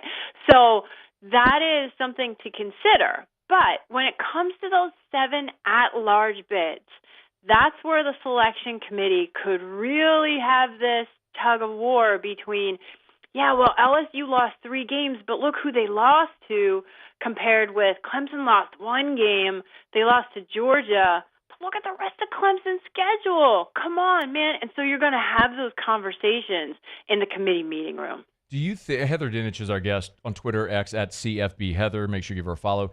Do you think that the even if it's a subconscious and not spoken reality, Heather, that in that committee room there is going to be a desire to balance the wealth, so to speak, so as there isn't, say, 5 or 6 bids from the SEC or the Big Ten? No, I don't believe that at all. Okay. And this goes back to the very first year, the very first ranking a decade ago. I remember when it. Barry Alvarez was in there. Do you remember what it was? There were 3 SEC West teams in there. That's exactly right. And ever since that day, the answer to that question is no. But Heather, none of those teams got in the playoff, though. It's easy to do it in the first ranking, but the final ranking is where is the one that matters, right? Well, 100%. But the picture changes, right? Obviously. But they're not sitting there going, whoa, we have 5 Big Ten teams. I promise you that. I mean, I have done at least half a dozen mock selections as a member of the media. And when you go in there and you sit around the table and you're in their chairs and you're looking at the same data that they're looking at, having the same conversations, it's not in your head either. It's not in my head. You're sitting there and you're looking and you're like, well, this team beat that team and this team has a terrible loss. And all of a sudden you are swallowed whole by the resume and what you remember from watching in the season and all of those things. And I promise, is there somebody in there who's like, whoa, we have 10 SEC teams? I mean, maybe, but that's just not, it's just not how it works. Why, in your bracketology today, you have LSU first among the first 4 out. Why do you hate LSU, Heather? LSU needs to show a little bit more against some better competition. I mean, the win at South Carolina is the best win they've got going right now. Back-to-back wins against UCLA and South Alabama. They're trending in the right direction, but again, let's see what happens against Ole Miss and then move on from there. Because remember, this bubble watch I'm doing is a snapshot to date. So when you look at 4-1 for LSU, what's the best win? At South Carolina. How does that line up with others? And how does they look on the field? A win against Nichols is not going to move the needle in the selection committee meeting room, or a win against South Alabama or UCLA, So it's a matter of adding to that playoff resume and looking good in the process. I'm glad you said that the first part, Heather. This is what you do each week. It's a snapshot of today. This is not a projection of what you think is going to happen at the end of the season. It's if it worked today, this is how it would look. Okay, so which team, maybe just 1 or 2 more, which team for you in doing this exercise was the hardest to place, to gauge? What was the hardest decision? Definitely Alabama. I mean, you're sitting there and you're like, that's a bad loss. That is a complex character because they have the best win in the country right now, today. That still matters, and the head-to-head matters. But they have the second worst loss. The only other team with a worse loss is Notre Dame at home to Northern Illinois. So when you're sitting there and you factor in a horrible loss with the best win and the head-to-head result, at the end of the day, you're like, well, I can't move them past Georgia. And then you're like, wait a minute. If I can't move them past Georgia, I got Texas, I got Ohio State. Good grief. I have Alabama at 3. Do I? I do. You know why? Because Penn State's not the number 4 team in the country. Come on. Not today, they're not. Oregon? What has Oregon done to be one of the top 5 teams? Have they looked like a top 5 team? Did you see the Idaho State game? So when you go through and you look at these other teams and you do a deeper dive on who played who and looked like what, Alabama's at number 3. It's going to be fascinating to watch how it all plays out. Last thing, the G5 component of all of this. Do you have a good sense on how you think that plays out? Because I don't know that there's a real easy answer there either, Heather, and somebody's getting in. They are. And no, I don't have the answer. I mean, just based on what we've seen to this point, Boise State looks like the most talented group of 5 team. And I've talked to their coach, Spencer Danielson. When you go to Oregon and almost beat them in Autzen, that's real. All right? We're talking about Ohio State going into Autzen and beating them. So they've got a Heisman hopeful in their running back, Ashton Genty, who just goes for 200 yards every time he hits the field. He's a really special player. That's something the selection committee likes. They've got to play UNLV, obviously, in the Mountain West. They're in the same conference. That's what else I love about this. There are people all over the country who don't know what conference these group of 5 teams are in, where they are, right? You know? And so it's a learning curve for a lot of college football fans who are just in their own little world, and it's opening the door to some more teams and some more fan bases, which is super fun. By the way, Army and Navy are both in the American, for those that don't know, and they're both undefeated, and they could be part of this conversation as well as we move forward. She is Heather Brackett's. She is CFP Dinny. HD on the CFP. HD on the CFP. I don't know. We'll keep workshopping it. We'll do better next time. Heather, we appreciate it. Thank you. All right, man. Thanks so much. Be well. Heather Dinich, ESPN. She's on Twitter at CFB. Heather, y'all give her a follow. It's After Further Review every single day. Brought to you by our friends over at Lee Michaels Fine Jewelry, LMFJ.com. LMFJ.com for Lee Michaels Fine Jewelry. If you're thinking about popping the question, gents, thrill her with a gift in the red box. You can't go wrong. Lee Michaels has been helping Louisiana get engaged for 40 years. Beautiful, natural diamonds. Every diamond hand inspected by a family member before it goes into the case. Not just diamond rings, though. Watches, other timepieces, pendants, necklaces, bracelets. Shop them online. LMFJ.com, or go experience the Lee Michaels difference. That Lee Michaels experience at Lee Michaels Fine Jewelry. LMFJ.com. All right, y'all, it's After Further Review. Former LSU tight end Richard Dickson in 15 minutes from right now. If you have not been watching the Hannycast, that's Charles Hannegriff and Richard Dickson. They do a film study every week.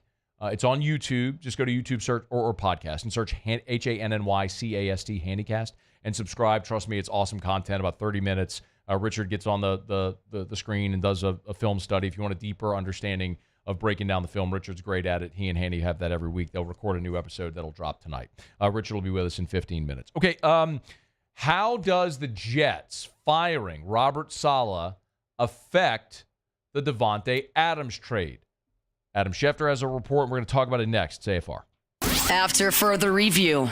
If you're thinking about a pool, now is the time to call Duplessis Builders. Don't wait. Don't think, I'll call them after the holidays. Don't wait. If you call after the holidays, there's a real chance that your pool won't be ready for swimming in the springtime. Listen, this process is not one that's going to take a couple of weeks. When you think about getting permits, designing your pool, your outdoor kitchen, picking all the different finishes, and then putting the shovel in the ground and going through the process, Derek is very upfront. From the time they break ground to completion, it's going to be a 2-month process because they take the time to do it right. I've told you before, it takes 2 weeks for concrete to cure. They're not going to rush that process. They're going to allow it the time it needs, so they build you a quality product that lasts. So if you're interested, start that process today with Duplessis Builders. Visit them on their showroom on Airline Highway in Gonzales or online at duplessisbuilders.net. Bayou Chrysler Dodge Jeep Ram has back-to-school savings like $16,000 off 25 Ram 1500 trucks. We're open for business in our beautiful new showroom and taking $16,000 off. All new Bayou vehicles come with a complimentary extended warranty. The crew at Bayou Automotive is going to do right by you.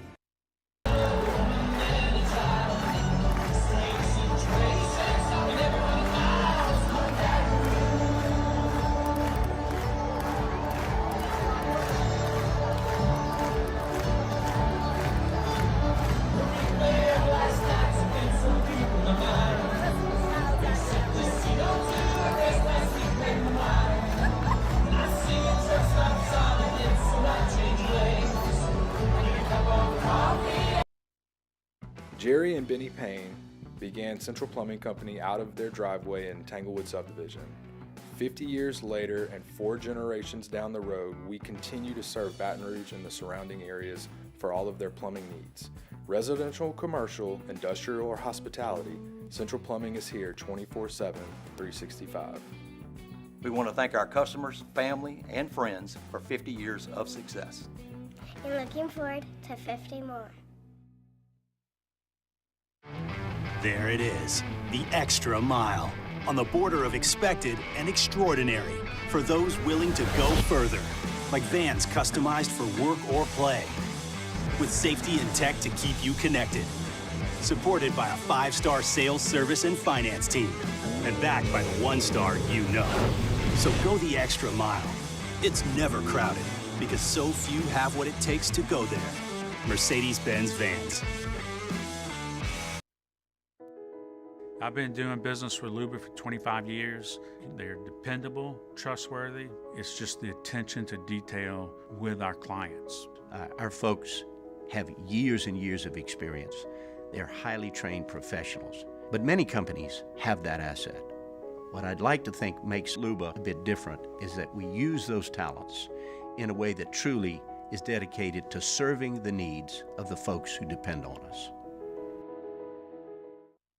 Dylan Cruz here to tell you about Six Rings Baseball and Softball Camp. If you live on the North Shore and play ball, go to Six Rings Camps with former LSU assistant coach Dan Canaveri. His knowledge is second to none, and your child will improve and have fun doing it. Camps were held at Coquille Park and Six Rings Academy in Covington with 4 sessions over the summer. Full day and morning only sessions are available from ages 7 to 13. Go to sixringsbaseball.com or call 985-206-9096.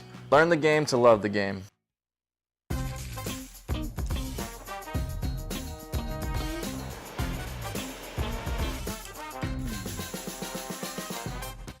After further review, powered by Sunshine, your hometown John Deere dealer in Louisiana.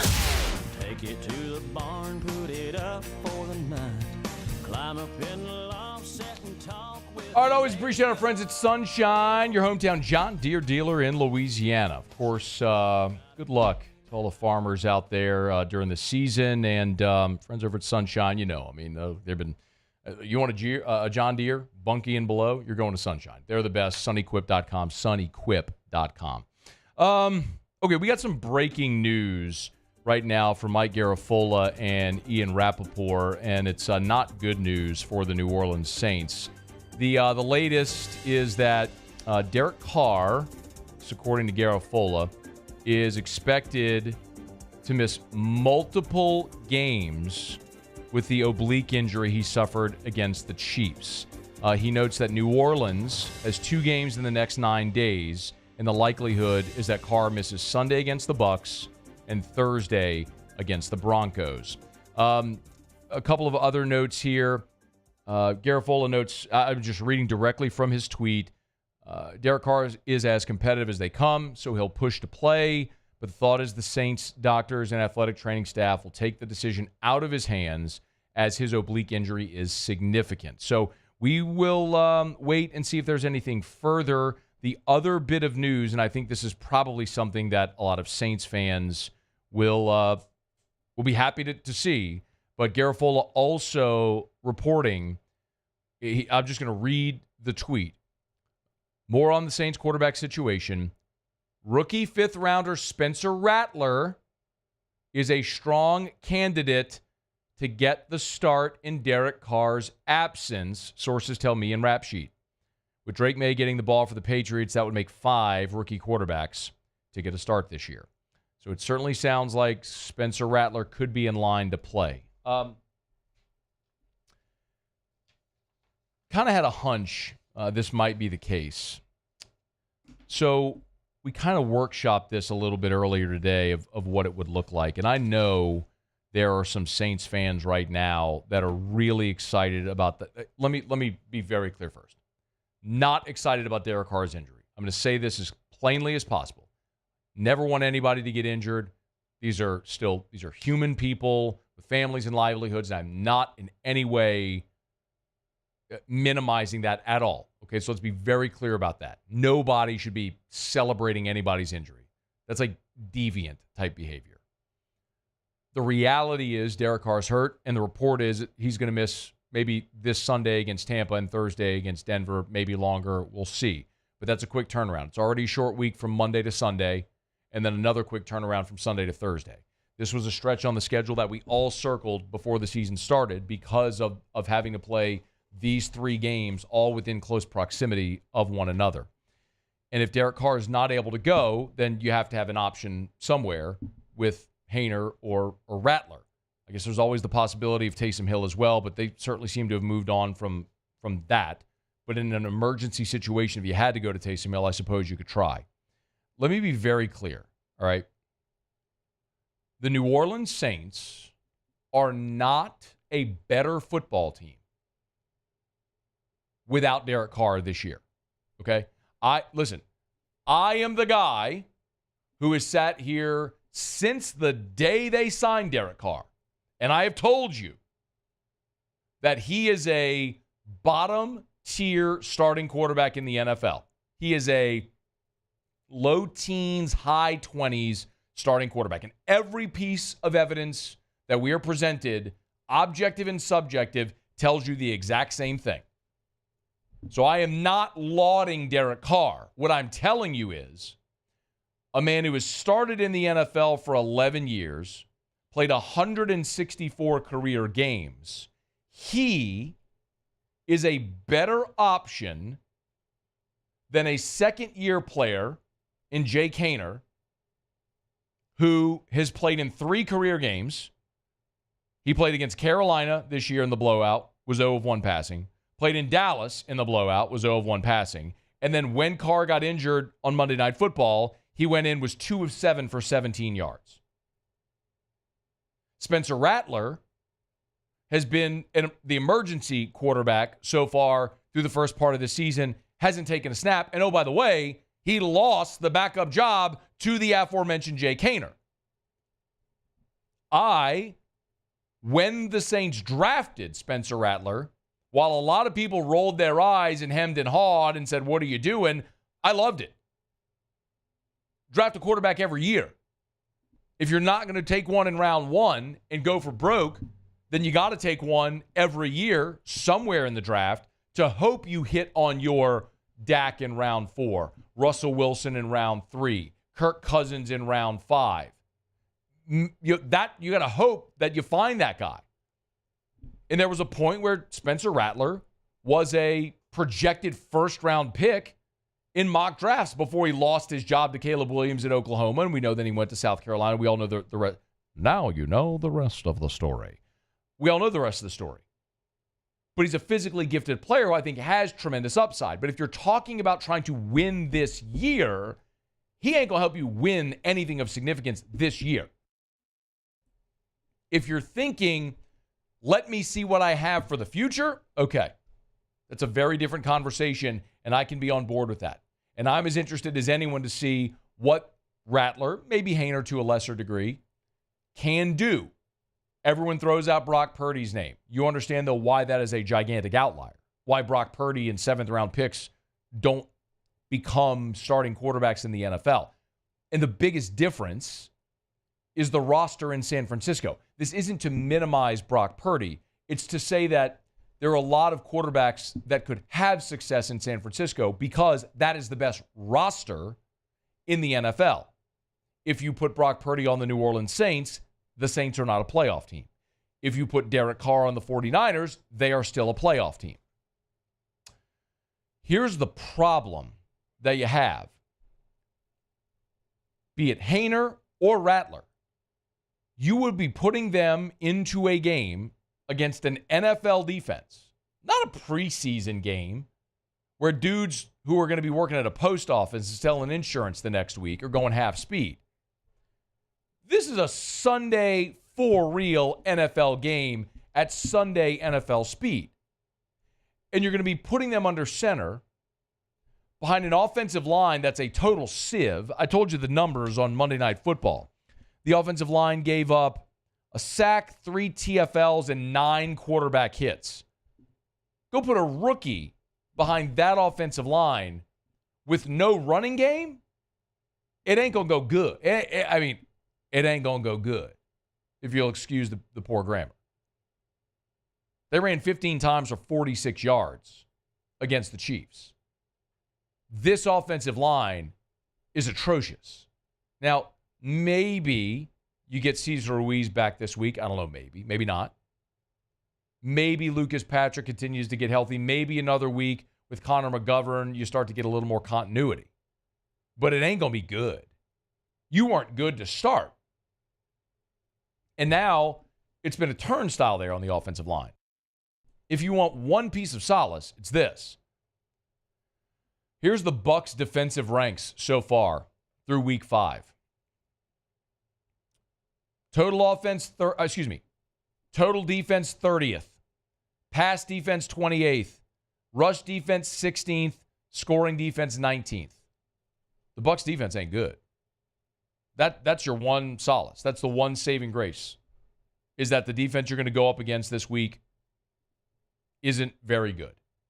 So maybe that gives you a better opportunity for success with one of those young guys going out there. But this is a mighty unenviable task. I also think it's interesting. Now remember, you designated Haener as your backup and Rattler as the emergency quarterback for Monday Night Football. Now that you know if route they want to go remains to be seen. But I'll tell you, for as maybe favorable as Sunday is, short week, but you're at home against a Tampa defense that's been one of the poorest in the NFL through 5 weeks. Next Thursday when Denver comes in, Denver's third in the NFL in total defense right now, y'all. Like, we can laugh about Bo Nix and Sean Payton. I mean, look, they're actually winning. They figured it out. They've won 3 in a row. But whatever struggles they may have coming along offensively. Defensively, they ain't been no question there in Denver. They've been good defensively. So that's a dramatically different challenge, albeit at home, but unenviable what the Saints are facing right now. Again, the report for Mike Garafolo and Ian Rappaport looks like Derek Carr with the oblique injury likely to miss at least a couple of games here this Sunday against the Bucs, next Thursday potentially against the Denver Broncos, and Spencer Rattler could very well be the guy that gets the call. We'll follow it as it develops. All right, it's after further review. We're glad to have you hanging out with us here. We're brought to you by our friends over at Michelli Weighing and Measurement, Michelli.com, Michelli.com. If you weigh or measure something, they sell, service, rent the products you use to weigh and measure. Michelli Weighing and Measurement. They always say, at Michelli, we show the world what measurement can do. No matter what industry you're in, agriculture, aggregates, aerospace, food and beverage, I'm telling you, you got to check out their website. It's an incredible resource. Most people know Michelli as our nation's largest distributor of scales, but they go to the website, they see the list of services and say, oh, I didn't realize you did that. ISO 17025 accreditation available. It's Michelli Weighing and Measurement. Michelli.com, Michelli.com. Okay, if you want to react to the Derek Carr news, get in. Sean Salisbury in 30 minutes from right now. You better believe I'm going to get Sean's take on this and what direction do you go, Rattler, Haener, all that stuff. That's coming up in 30 minutes from right now. When we come back, former LSU tight end Richard Dickson jumps aboard at AFR. After further review. Brought to you by Rouse's, the official supermarket of the New Orleans Saints. Rouse's.com, Rouse's.com. Get on by and see our friends over at Rouse's, or better yet, download the Rouse's app. Make it easy on yourself. Need to pick up a few things from the grocery? Just punch up the app, select your items. Your personal shopper will go pick them out for you. You pull into one of the designated spaces. They'll bring the items out to your car, and if you spend $35, that's a free service there on the app. It's Rouse's, the official supermarket of the New Orleans Saints. Hey, y'all, maybe you're heading home right now at 4:32 in the afternoon. You don't feel like cooking. Nobody can agree what to get for dinner. Just walk on into Rouse's. Go in, go to the left. All of their hot and boiled kiosks. Maybe you want boiled shrimp. Got it. Maybe somebody wants sushi. They got it pre-rolled. Grab and go. Got it. Maybe you want one of their delicious Asian bowls. Got it. Grab and go. It's so easy at Rouse's, the official supermarket of the New Orleans Saints. Rouse's, this feels like home. Bayou Ford has the new inventory to get you in a new Ford truck or SUV today, or customize your next vehicle just the way you want it. All new Bayou Ford vehicles come with a 1 million mile powertrain warranty. The crew at Bayou Ford is going to do right by you.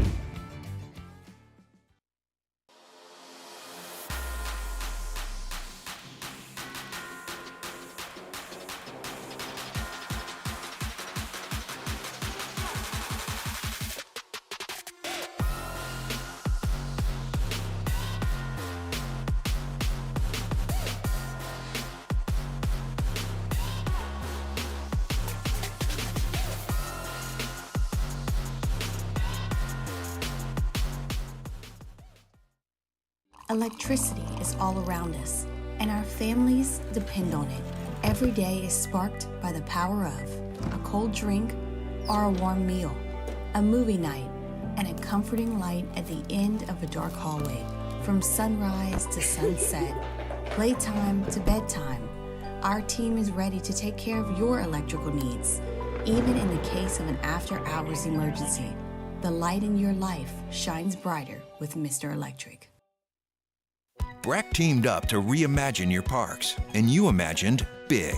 With your help, we went to work, creating 12 beautiful community parks across the parish. A family-sized water park, miles and miles of trails, and parks just for your dogs. There are more places to splash, to explore, to run wild, and even soar. You imagined, we delivered. Gold. BRAC, your #1 park system in the nation. Hey, it's Matt Moscona. For years, you've heard me tell you about Insurance Network of Louisiana, helping you find better coverage for less money. But it's not just for your home and auto.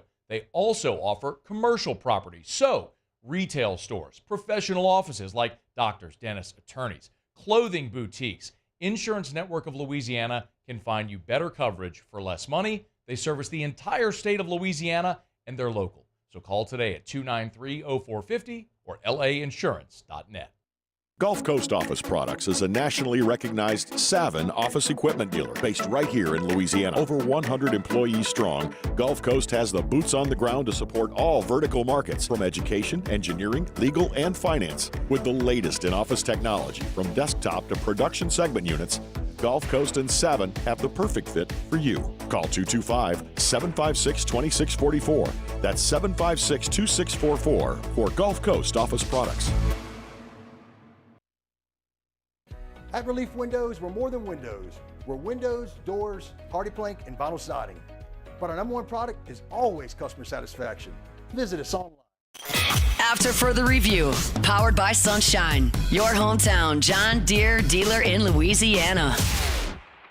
In a yard full of kids, and one more teeny weeny ride before I take her home. She thinks my tractor's sexy. It really turns her on. Former LSU tight end Richard Dickson, good enough to join us now. Tigers getting set to play Ole Miss. Richard, how are you, man? Doing good, man. What's going on, guys?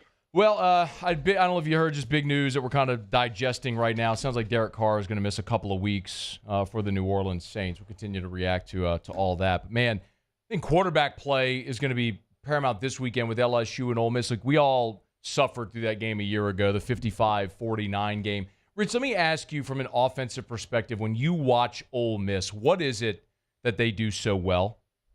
Man, they're just really diverse. I mean, Lane Kiffin is one of the greatest play callers in the game.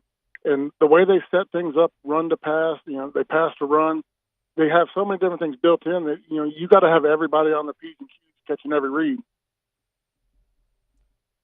Did we lose him? No, I'm here. Oh, sorry, man. I thought you maybe dropped out right there. Offensively for LSU, this is going to be clearly a dramatically different game and look than a year ago with no Jaden Daniels. But as you look at how LSU might look to attack this Ole Miss defense, where do you see maybe advantages or what LSU will try to do against Ole Miss this weekend? The biggest thing to me is we've had a 99-yard drive. We've had an 85-plus yard drive. We've had 75. This is one of those games, I want to have long drives because the Ole Miss best at doing is scoring fast and moving quick. Our best defense is to keep Jackson Dart and his crew off the field. So if we can get into some of them long drives, methodical, get the run game going, just keep pushing the ball and keep them off the field, I think that's what they're going to want to do. Do you think this game maybe Rich, I've said maybe like I think this is going to try to mirror that USC game where a lot of people are expecting over a lot of points. I don't think either coach has any desire to play a game like last year. No, no coach in their right mind will ever want to get into a shootout like that because that means you're playing bad on one side of the ball. They want their defense to go out there and be effective and complement the offense. Your offense, you can't wear one either way. You got to have times where the offense sustains the drive, keeps your defense fresh, and your defense just don't give up the big plays, just keep them short. How much? And Richard Dickson is our guest. You can hear Richard and Hanny on the Eagle 98.1 Game Day postgame show, and then also the Hanny Cast, which we've told you about. The guys do a great job. They do a weekly film breakdown for each LSU opponent after the game. What are y'all going to do today for the episode that drops today, Rich? Is it going to be a preview for Ole Miss? It's going to be a preview premise. I mean, we're going to go over some of the things that we watched on film earlier in the year and things that we think they're doing better now. But, I mean, shoot, you're teaching us how to run this YouTube game. Look, but seriously, y'all go subscribe to Hannycast, HANNYCAST, on YouTube or on podcast. Richard and Hanny will be in studio doing the breakdown. That episode will drop tonight, so make sure you check it out if you haven't yet. How much better do you think LSU has gotten at the running game from week 1 to now? 100% better. I mean, it's something that you don't want to put it all on one player, but, we don't have – it's one of those things. We've had such elite running backs for so long. I mean, all 3 guys that signed in my class played in the NFL. Your Darius guys, Clyde Edwards-Helaire. We haven't had one of those super elite running backs in a long time. I mean, there's not trying to hate on Josh Williams, but he was a former walk-on who busted his tail and earned the number 18. But he wasn't a guy that is you sign that guy and you're like, I got him for 3 years. Hayden Durham's that guy. What if Durham? We don't know an update, and I guess Rich, we won't really know until Saturday when they just go tee it up and kick it off. But we were told and reported 2 dislocated toes. By the way, did you ever have a dislocated toe? No toes. I've dislocated every one of my fingers, and they just popped them back in to you in the next play. I think if you're a running back and you dislocate toes, that might be a little more challenging. But we'll see. There's a lot of cane shot for that. No, hey man, I think Rich, like, if they were playing Alabama 2 weeks ago, that's probably what goes down, right? He goes in the locker room, they shoot him up, and he's going back out there. No doubt. Let me just ask you a hypothetical. If he is limited, don't know if he will, how much does that affect what LSU tries to do offensively? What I think LSU does best is they're passing the intermediate game. Their dig routes, their cross routes, that 8 to 15-yard range. We run great routes. If you can't set up the second and mediums to third and shorts, it really affects you having to go a little bit deeper on it. So I think it messes up what we do great in that intermediate passing game. What do you think it's going to be like, man? Saturday night, Tiger Stadium, 100-year anniversary. What's it? You got to play in a lot of those games, Rich. Those full throat when games where Tiger Stadium feels like Tiger Stadium. What do you expect on Saturday night? Man, I get chills just to set it up that way. That's what these guys live for. A night game, Tiger Stadium, SEC opponent. And I think this one means more because, I always hated Ole Miss. I couldn't stand them. But the way that they're playing right now, this isn't the typical Ole Miss where I say they get lucky and win something. This is a good Ole Miss team. It's the best defense they've had in a long time. I think these guys are going to be geared up, ready to go. I mean, they had a bye week. They know what's on the line. I expect to see our best. Do you I'm curious your thought about just the timing on the schedule, Rich, because this is something that I've talked a lot about. My audience has heard me say it. It's not just who you play, but when and where you play them. LSU gets Ole Miss while they're coming off a bye, while Ole Miss is now playing. This will be their 7th consecutive game, 3rd consecutive SEC game, back-to-back road conference games. Can you just walk me through physically what a grind like that is like as opposed to coming off an open date? That's the hardest thing to do. I mean, it's probably the most thing. You don't hear a lot of people talk about it. It's just another week in football. But when you're playing on the road like that and you're playing competitive SEC games, I mean, we tell you all the time, Mississippi State beat the hell out of us when we played them. They weren't ever any good, but they're another SEC physical team. And when you get in these streaks, when you get a couple back-to-back road games, mentally, you're psyching yourself up. You feel good. It's no big deal. But physically, you're playing at 85%, not 100. You're a little bit more dinged up because you haven't had the time to be in the training room, getting right, taking things easy. I think, our biggest advantage in this game is we had that week to get right, and Ole Miss is still, getting beat up. Yeah. Hey, man, last time Ole Miss, I hate to bring up a bad memory, but the last time Ole Miss won in Baton Rouge was 2008. You were on that team. Oh, yeah. Well, hey, there were better memories against Ole Miss. What are your recollections, though, of that night in Tiger Stadium? It was one of those games that, I felt like our offense played good, but we couldn't get a stop when we needed to. That was the famous dual coordinators we had. It was just, I had a lot of confidence in Doug Mallory and Pivito, but when you got to have one guy making the decisions, and they couldn't get it going. It was just one of those frustrating nights because, even go back to the Georgia game. We put up 500 total yards of offense and got beat. They put up 50 points. I mean, it was one of those demoralizing things is when you're doing everything on your side of the ball to win the game and you're watching the other side not, it messes with your head. Yeah, it was 52-38, that Georgia game. I remember that well. There was a pick six on the first series of the game. It might have been the first play of the game, Rich. First play of the game. It was balls going to Brandon LaFell and pick six to the house. I mean, Charles Scott, Keelan, we rushed for over 300 yards in that game.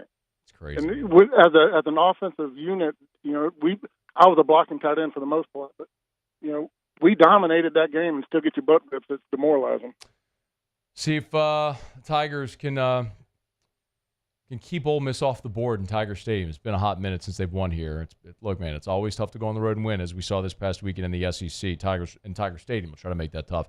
Richard Dickson, you'll hear Richard and Hanny postgame on Eagle 98.1 Game Day. The postgame show 90 minutes after the end of the game, following us on Whiskey and Wine. And then, of course, Richard and Charles will have the Hanny cast. The new episode, they'll record it after AFR, and a new episode drops tonight. So make sure you're subscribed on YouTube or on your favorite podcast app, HANNYCAST, the Handycast. All right, Rich, we appreciate it, man. Thanks for a couple of minutes, bud. No problem. Talk to you later. All right, be well. That is Richard Dickson, former LSU tight end. Muse will have Tigers and the Pros coming up here in just a quick second. We're brought to you by Relief Windows and ReliefWindows.com. Energy-efficient replacement windows, beautiful entry doors, hardy plank vinyl siding. They do it all over at Relief Windows. Oh, yeah. They do indoor shutters as well. I always tell you to go to the website, but remember, you can schedule a consultation and go meet with one of their associates at their headquarters. Airline Highway in Prairieville, if you're going south on Airline, you cross Highway 42 into Prairieville, they're a quarter mile on the right. You can't miss it. Actually, the same architect that designed their the LSU football ops building designed the Relief Windows showroom. So it's awesome. If you want to see what your windows or doors or siding would actually look like on your home instead of just like a strip, a panel, a sample, they can show you their 3D modeling technology. It's so worth it, man. It's Relief Windows. They're just the best. Energy-efficient replacement windows, beautiful entry doors, hardy plank, vinyl siding, indoor shutters, and a lifetime warranty on labor, material, and glass breakage. Relief Windows and ReliefWindows.com. All right, y'all, if you're just joining us, I know a lot of people maybe just knocking off of work about this time, getting in the car. News from Mike Garafolo over at the NFL Network that Derek Carr, the oblique injury, looks like it is going to keep him out at least a couple of games. Saints play on a short week against Tampa. They turn around on a shorter week at home against the Denver Broncos on Thursday. Spencer Rattler could be in line to start, according to the report from Garafolo. Sean Salisbury's with us in 15 minutes. Better believe I'm going to get Sean's take on all this news around Derek Carr. That's coming up. Muse will have Tigers and the Pros to wrap up hour number 2 next. AFR. Brought to you by Clegg's Nursery, 4 locations in the greater Baton Rouge area. Siegen near Airline, LA 16 in Denham, Mid-City on Don Moore, Garden Center on Greenwell Springs. Fall is here, y'all, and it is time to get out and just decorate your home for fall. Get in the garden and just plant something. It's October. They are stocked up for all you deer hunters as well on Buckbusters and Mobucks and Rice Bran and deer corn. If you're putting out those plots, make sure you get by Clegg's. They got everything you need, and the fall flowers have arrived. So if you're ready to add those beautiful earth tones, those fall flowers into your garden, if it's mums and petunias, they got them for you. Snapdragons, pansies are in as well. Perfect for fall color and the winter weather. It's at Clegg's Nursery. Get by any of their locations. They've been doing it for 60 years. Buy local, shop local, any of the 4 locations, and be sure to tell them that Matt sent you in to Clegg's Nursery. Gulf Coast Bank & Trust is giving our customers the power to bank anywhere, anytime during this challenging event. And we're right there with you. Our mobile banking app is a smart way to manage your money and time. Gulf Coast Bank & Trust, the bank that cares about you. There it is, the extra mile, on the border of expected and extraordinary, for those willing to go further. Like vans customized for work or play, with safety and tech to keep you connected. Supported by a 5-star sales, service, and finance team, and backed by the 1-star you know. So go the extra mile. It's never crowded, because so few have what it takes to go there. Mercedes-Benz Vans.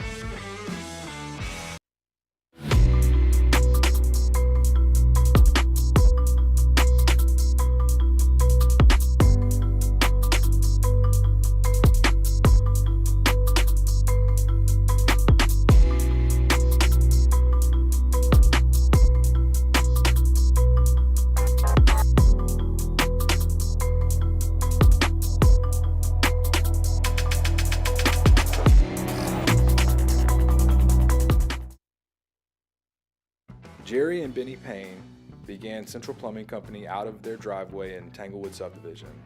50 years later and 4 generations down the road, we continue to serve Baton Rouge and the surrounding areas for all of their plumbing needs. Residential, commercial, industrial, or hospitality, Central Plumbing is here 24/7, 365. We want to thank our customers, family, and friends for 50 years of success.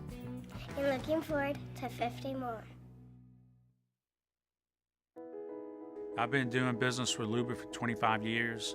They're dependable, trustworthy. It's just the attention to detail with our clients. Our folks have years and years of experience. They're highly trained professionals. But many companies have that asset. What I'd like to think makes Luba a bit different is that we use those talents in a way that truly is dedicated to serving the needs of the folks who depend on us. Dylan Cruz here to tell you about Six Rings Baseball and Softball Camp. If you live on the North Shore and play ball, go to Six Rings Camps with former LSU assistant coach Dan Canaveri. His knowledge is second to none, and your child will improve and have fun doing it. Camps were held at Coquille Park and Six Rings Academy in Covington with 4 sessions over the summer. Full day and morning only sessions are available from ages 7 to 13. Go to sixringsbaseball.com or call 985-206-9096. Learn the game to love the game.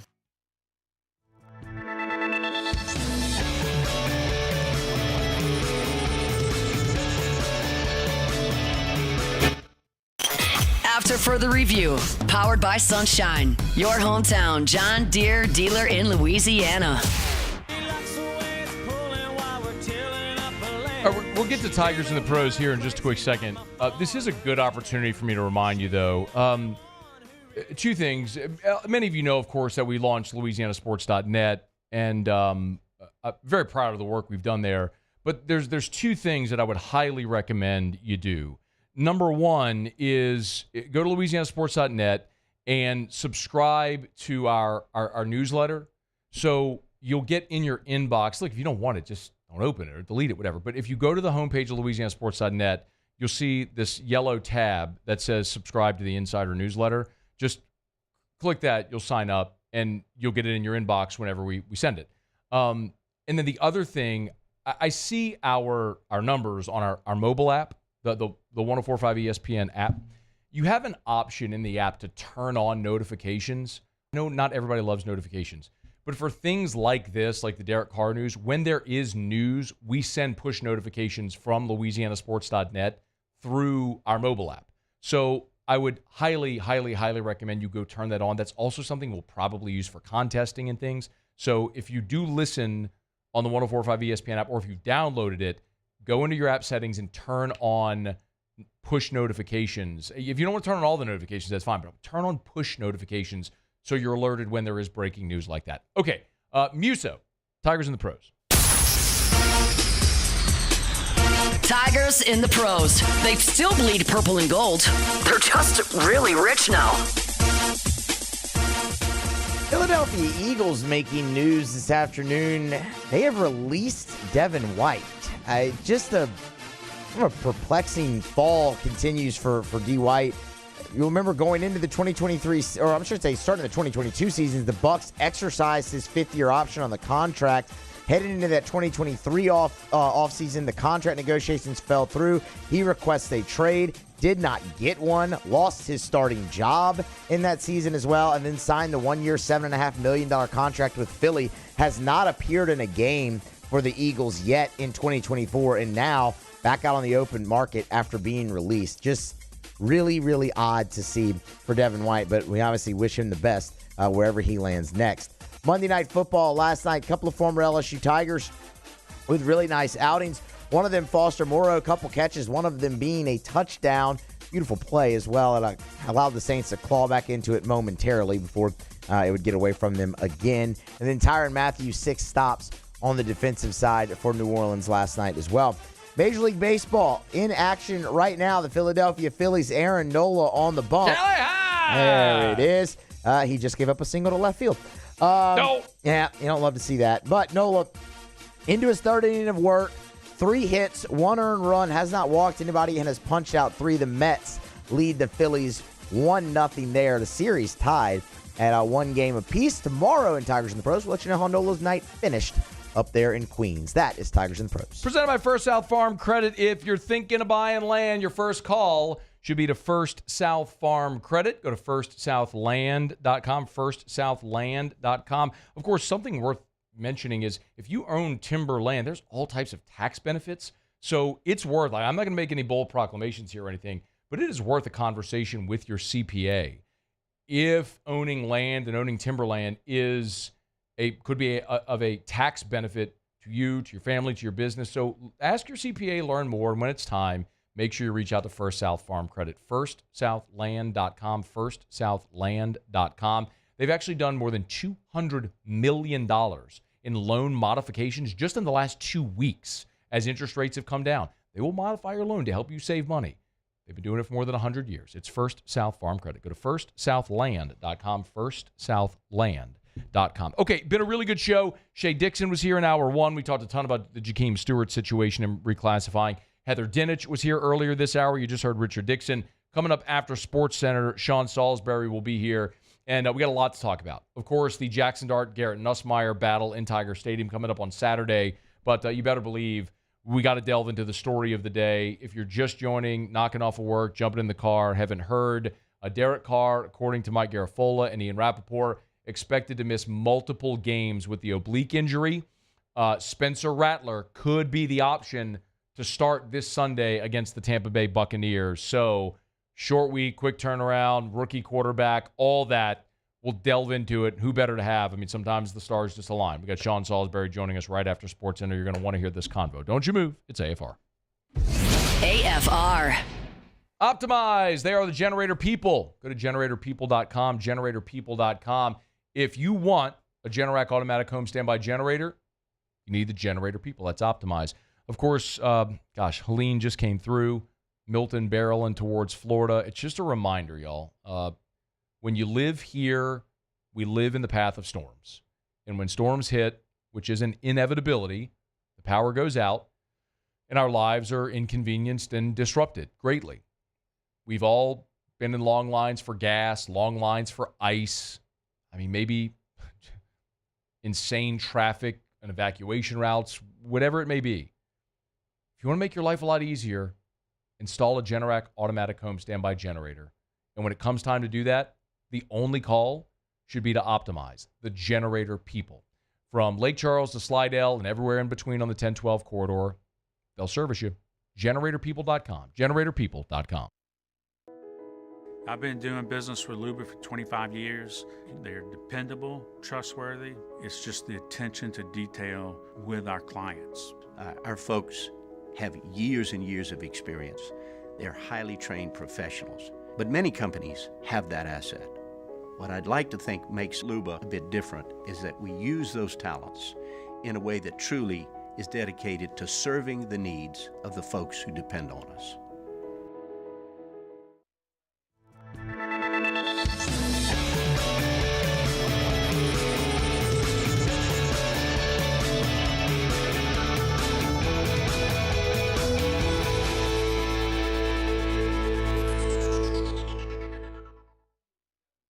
At Atmos Energy, our Smart Choice solutions help customers save energy and emissions with rebates up to $500 off high-efficiency natural gas appliances, smart thermostats, and weatherization upgrades. Together, we're fueling our energy future.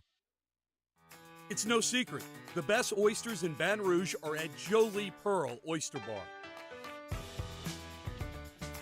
Enjoy mouth-watering South Louisiana flavor and oysters from all over the country.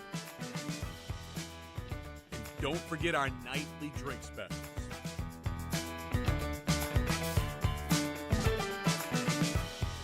Jolie Pearl Oyster Bar, located in downtown Baton Rouge.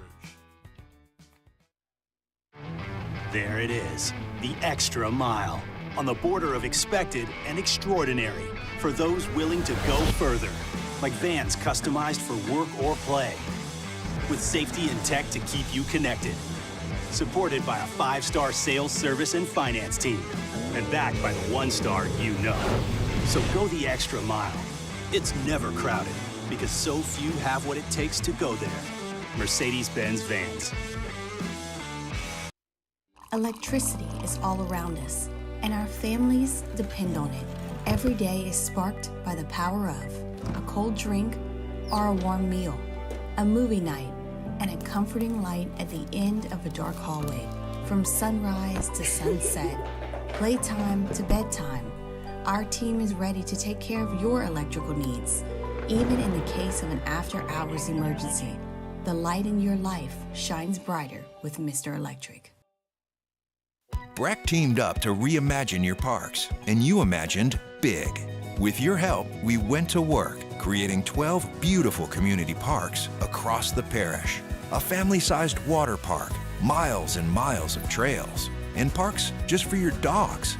There are more places to splash, to explore, to run wild, and even soar. You imagined, we delivered. Gold. Breck, your #1 park system in the nation.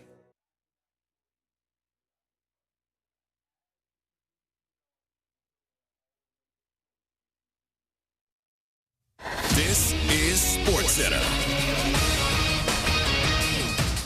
I'm Christine Lisi. The Mets on the board first in Game 3 of the National League Division Series versus the Phillies. Pete Alonso, a solo shot off Aaron Nola. New York's up 1-0 on Philadelphia, top 4.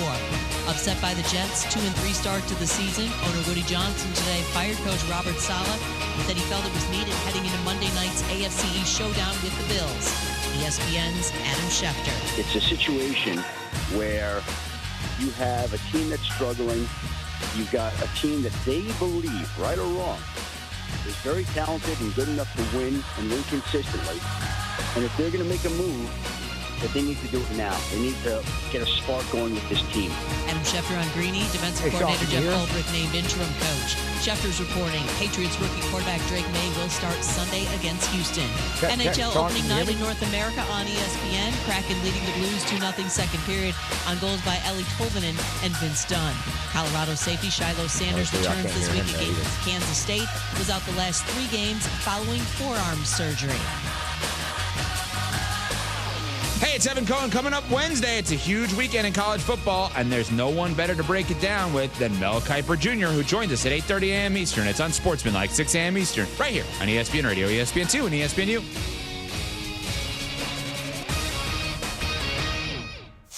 Matt Moscona. I'm very important. After further review. Say it one more time. After further review with Matt Moscona. And here we go.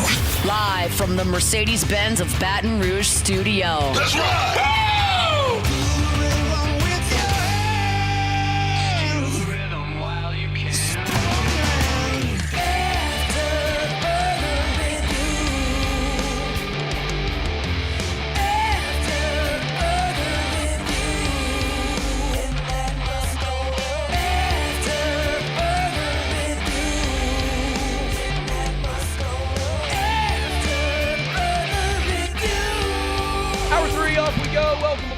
Glad you're with us. AFR, powered by Sunshine, your hometown John Deere dealer in Louisiana. I'm Matt. This is Shaq O'Neal, and I hate Matt. Paul O'Neal. They're chanting Paul O'Neal's name.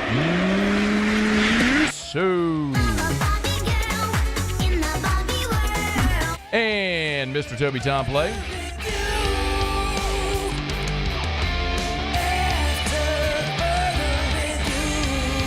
All right, we're here. Glad you are as well. 5 o'clock quitting time. Glad you're driving home with us. Sometimes things just work out in life. Timing matters, and you get lucky. And we're lucky right now because the Derek Carr news broke just, I don't know, within the last half hour. And we just happen to have one of the best quarterback analysts in the game on the show right now. Sean Salisbury joins us. Hey, man, glad to have you. How are you? Let's see. I don't hear Sean. Okay, that's cool. That's okay. Y'all work it out, and we'll get to Sean. A lot of different angles we got to touch on here with the Derek Carr news with Sean, from obviously the Carr injury itself, being a quarterback dealing with an oblique injury, but then on top of that, what direction do you go? Do you go Jake Haener? Do you go Spencer Rattler? Can the Saints save their season? So are y'all work? Okay. All right. Okay, that's fine. Y'all figure it out, and we'll get to it. So, I All right, Muso's trying to get him hooked. Sean there. We got Sean on video, so we'll see if we can get that worked out. Paulie, you may want to make sure that the audio is on that stream as well. So just make sure you got the right audio input, and we'll make sure we got it going. So anyway, apologies. That's sometimes the joys of modern technology. Again, if you're just joining us and haven't heard the news, well, the Saints, of course, lose on Monday Night Football. We opened the show today with all my takeaway on the game itself. Okay, that's fine. All right, we'll get Sean on the phone here in just a second. Saints lose on Monday Night Football. Gave you my takeaway on that. Not altogether devastating to lose a game to the Kansas City Chiefs at Arrowhead.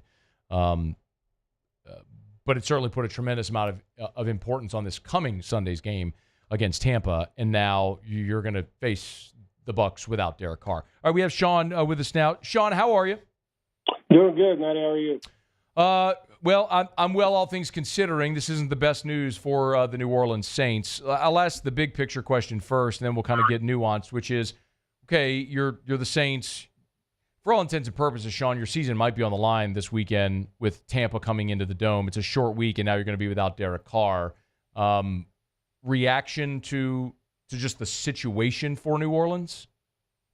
Well, it's never good when you're going to have to play one of two, a guy that's got a few snaps and a guy that's, a rookie who 3 years ago was regarded 2 years ago as the first pick of the draft and then wasn't very good, had to transfer and got better at South Carolina, a little humble, all this stuff that's been documented, but is a supremely talented guy in Rattler. So, and you'll probably have to scale down what you're trying to do. I know we want to think that young players can handle it, but you're going to see a lot of stuff defended from their defense, especially with young quarterbacks.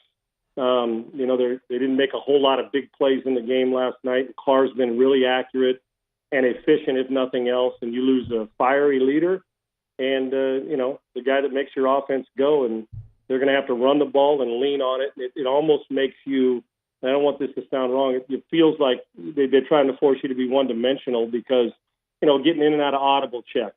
And I would imagine you'd go into a game as the offense, if you're, Kubiak's focus on, can we get the running game going? Can we mix in some play action and limit what he's got to do, whoever that is, whether it's Hayner or whether it is Spencer Rattler, that limit what they got to do so they can go through their reads without having a whole bunch of stuff on their shoulders. I'm just telling you, Matty, even listen to C.J. Stroud talk after last year to this year, the things, he even said, he goes, you really just kind of react. You really don't know what's going on or why you're doing a lot of things you're doing as a rookie. And you saw how successful he was. He may be different. It's going to be, and in a short week, that may be the blessing part of this, Matty. If you're going to lose Carr, what do you usually do in a short week, even with the veteran? You plan for your stuff. You don't overload the football team because they don't have enough time to practice it. You go with your base stuff, and you kind of scale it down, which they'll have to do a little more. So they'll have to be awfully efficient and get awfully creative in formations and personnel groupings to make it look complicated to a defense, but still make it feel simple to Jake or to Spencer, whoever, they're going to start. So it's not good. We've seen rookie quarterbacks have games where I remember my first start, I wasn't a rookie, a couple years in the league, but I played well, I prepared, but I've been in the league a few years and we did everything we wanted to do. But I can remember going into that game thinking, at times feeling like 15 people were going to rush. The Rams were going to rush them all. And Kevin Green, there's like 8 of them on the field. So you borrow trouble. You start to create, you start to chase ghosts that aren't there as a young guy. So to settle in, get them some early completions. But it'll be a tough task because I assure you that their defense will do everything they can. They'll try to create confusion more than anything else. And that could be a problem for a young quarterback because they're trying to prove they can play, but also you don't want to scale it down too much if you're their offense, the Saints, because you still got to win a game. You can't just line up and run it 45 times or you're in trouble. You'll be in long yardage the whole time. So, everybody else going to have to assist and you're going to have to keep a quarterback upright. What you do get, though, is better, some scrambling ability that gives you a chance to maybe get on the edge a little bit more, maybe. But tough task and a tall task against a veteran defense. What do you short week, when do you have to make a decision? It's got to be quick, right? Which guy you're going to go with? Matty, I'd be shocked if they haven't made it. Normally this is on a normal, and I'm not telling you anything you don't know, this is a normal off day for everybody, right? And those decisions are made. Tomorrow, they're back in the full, it has to be tomorrow. I don't think, now they may not tell everybody but who are you trying to fool? You got two, it's not like the starter, like if Rodgers and a backup or C.J. Stroud and Davis Mills, you're like, well, we're not going to let them know that our starter's going to be able to play, so they'll prepare for the backup, or they got to deal with both. This is you're dealing with two young quarterbacks. You know Carr's not going to play. So if you're Tampa, you're already devising your plan, and it doesn't matter. You're devising your plan to create confusion. So I would, Matt, I'm not going to guarantee it, but I'm assuming as we sit here now in that building, they know who's starting. Okay. And you've got to get that guy the majority. So within 10 snaps of practice, you'll know tomorrow. I mean, you're going to have to get a guy ready. But those quarterbacks, my guess is they already know who's starting. Or if not, it'll be first thing in the morning. I know we don't get to go to, like, neither do you every snap of practice, but based on just whatever information you have available about the two, what do you think they should do, Sean, Haener or Rattler? I thought Haener did a great job. I mean, you know, the question is, and Matty, I'm not trying to sidestep this, because when we're not at practice or in the meetings, see, that to me is so underrated when we talk about the quarterback we're going to. For instance, for example, think about Malik Willis when he was in Tennessee. You know, it was second or third round pick, I guess, and he was not mentally ready to go. They threw him in there, and because when you're not mentally ready physically, you just can't. You cannot play. I'm just telling you. Any of us have been through it. When you're overloaded mentally, and you're like, you can't even. I mean, snap count and audibles and formations and which way they're coming. It really it's not only consuming. It's maddening for yourself, because you're overthinking everything. So it's the mental part and getting ready for it that matters for me. So I don't know, in the meeting room, obviously, who they feel has got a grasp of it better. And I think that's going to tell you an idea of if they feel even, then you go with the guy who's got more upside. Who's going to give you the best chance to win? I think, Haener's a college player, he had some wonderful seasons, and he's a tough competitor. Rattler, I think the temptation of Rattler, because like I said, when he was in Oklahoma before it went flat, he lost his job to Caleb Williams. The dude was the first pick of the draft all off season. Mm-hmm. And then, a lot of people are arrogant and didn't prepare right. And then I think a little humble pie, hit him at South Carolina, and he played better. My gut would tell me that you'll start Rattler, not only for fan base interest, because the guy, he may have been underdrafted if he lives up to the potential he had coming out of high school and then going to college when he was the first round, the guy who was supposed to be the top pick in the draft. So that would be my gut feeling. They got to know in those meetings that they say, okay, who do we trust more to keep us out of, not just get us into good plays, but Matty, who gives us out of bad plays? Who gives us the best chance? I know it seems generic answer, but until you sit in there and watch them and how they're handling the huddle, and players know.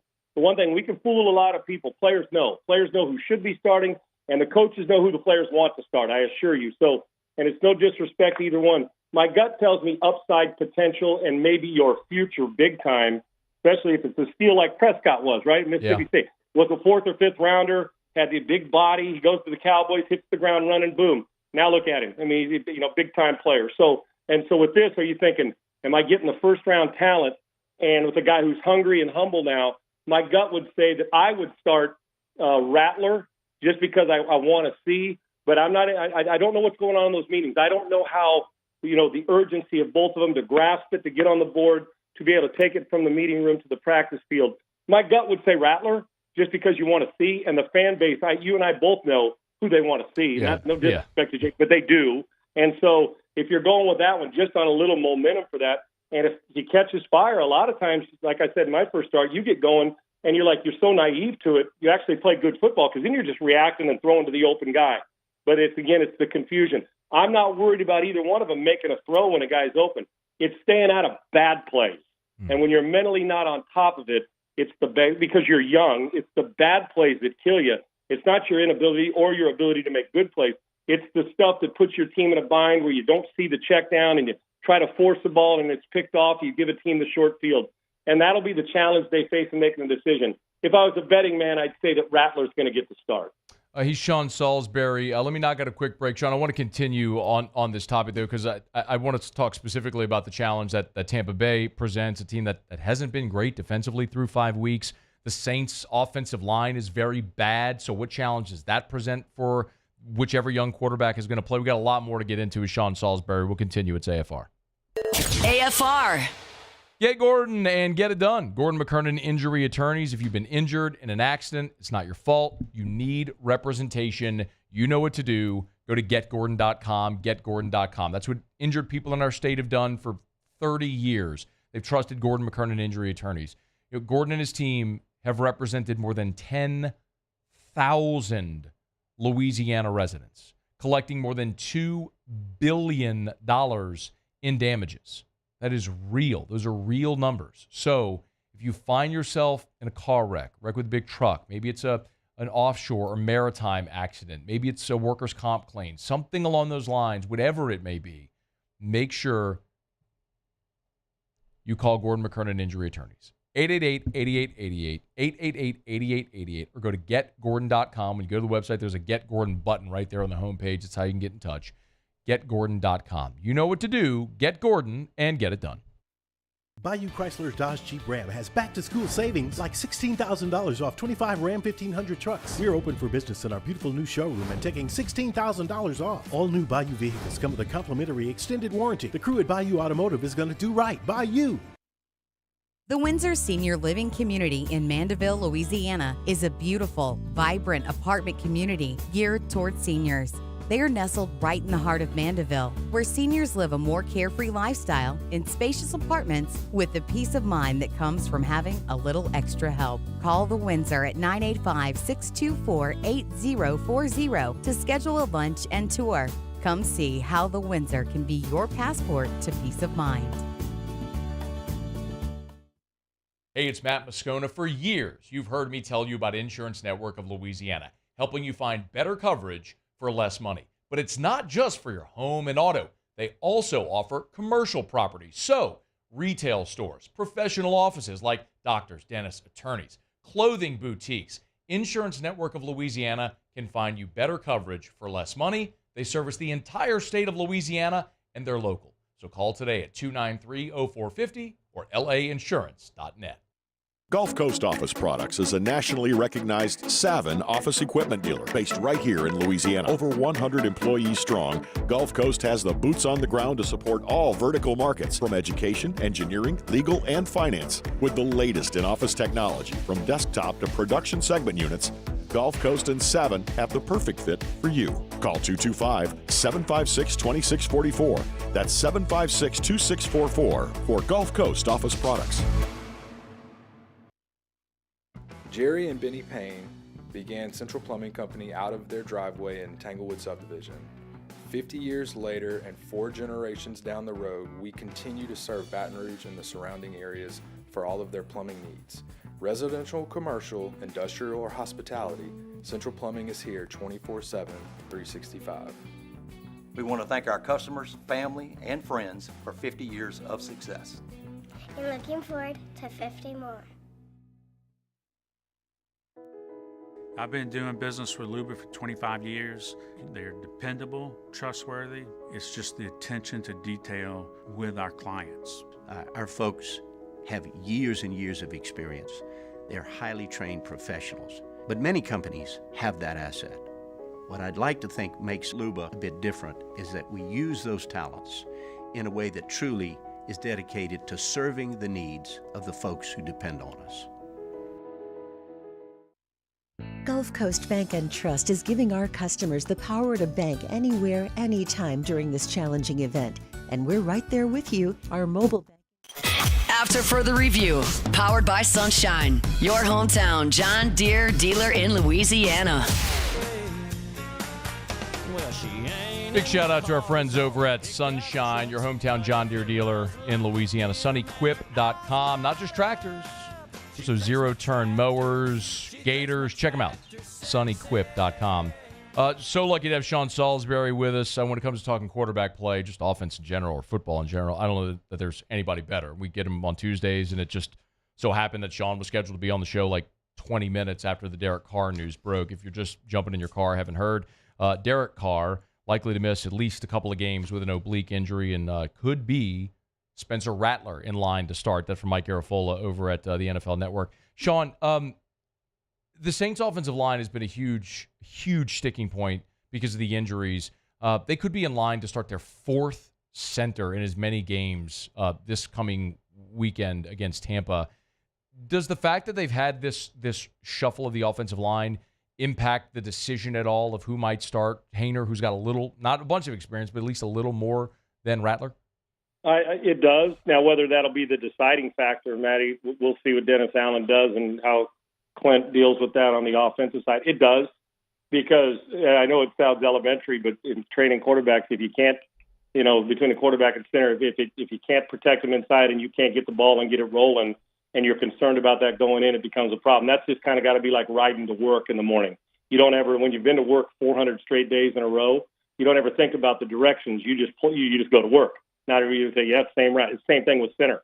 When you've got a veteran in there, or you're with your guy, it's just, you just know it's going to get handled, not only with the line calls, which when you're dealing with a young quarterback, a lot of time the next guy to make those calls is your center. They're usually, smart and veteran, and they know where to direct traffic to help the young guy out when he's calling Mike Wright and he wants to direct protection. A lot of times in young quarterbacks, the team will put it up to the center to get him in the right play. They just will. So, and when you're on your fourth, now you're talking about that guy's reeling too, not just the young quarterback. And then not only getting things handled with line calls, but also getting the snap proper, whether it's under center in the gun, and then you got to block somebody.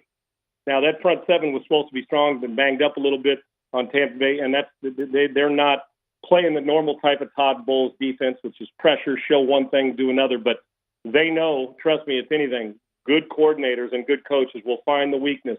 And I can tell you this from a quarterback standpoint, man, I think we opened the season talking about the center position, how important it is for a quarterback. And now we're 4 deep, possibly, that the interior of a quarterback. So when you think that, most of us like to climb the pocket. We don't like anybody on our legs.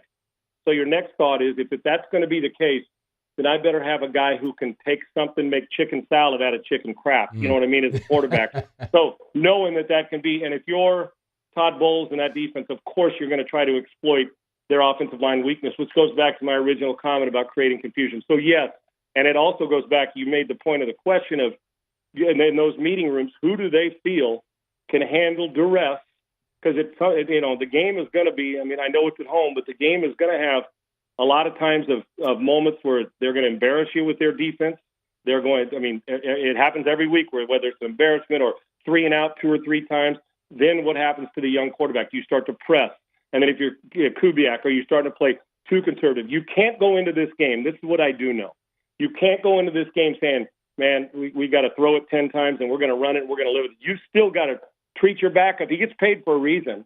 You got to treat it whatever it is to go out there and still deliver the ball and understand, when there's a single high safety, we can pound the outside lanes. You're not going to get too, overload them with stuff, but it goes back to your basics that you should have been learning in high school. And I know it's a different game than when some of us played, but you still got to know which side we're opposite rotation and where you're going with your reads to have a chance to be successful.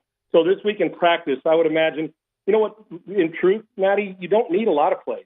You just need to make it look like you got 10, 12 passes and 5 runs, but dress them up to where it looks like you got 40 of them. But how can the young guy handle it? So, yes, the center's important. And, yes, understanding the experience of who's going to handle the bad plays, like I said, better. Because they will come. They do for every team. Bad plays will come.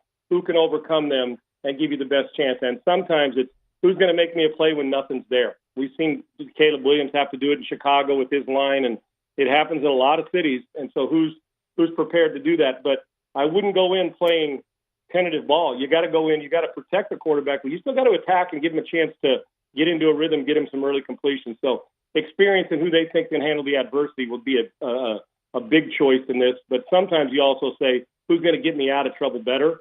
And we'll see who they believe in and legs-wise can get them out, because they will come with some interior pressure. They'll try to create some problems for line calls, especially if you're on your third or fourth center. I'm glad you mentioned Todd Bowles. So it is the Saints and the Bucs. There's great familiarity, right? I mean, it's a division opponent, but this is a Tampa defense, Sean. I mean, I had the stats here a second ago, but they're 30th in total defense, 28th in pass, 16th in rush, 19th in scoring. They haven't been great defensively. What might you expect from Tampa's defense against whomever might be playing quarterback for the Saints on Sunday? Yeah, Matt, when we went into the season, there's Mike Evans. You know what you get with him. I mean, the most underrated player of all time at his position. And the offense. And going into the season, I don't know how I'm pretty sure you probably felt the same way. We always look at Tampa's defense. We thought that was going to be one of their strengths, right? And that has not happened. I mean, look at what happened with Cousins. I know it's different, but you knew at some point in time they were going to erupt offensively. I mean, they'll throw it around a lot now, and they'll take care of their business. I mean, they can get a lot of stuff done in the passing game against Tampa. So, and their defense has not been the strength of their team. But what happens is with this, the great equalizers happened. Because if Carr was the quarterback, he has a tremendous understanding of what's going on the field. So you're not going to fool him much. So now you can come up. This is one of those, you want to get right quick, find a young quarterback. I mean, like, for instance, here in Houston, they're getting ready to play.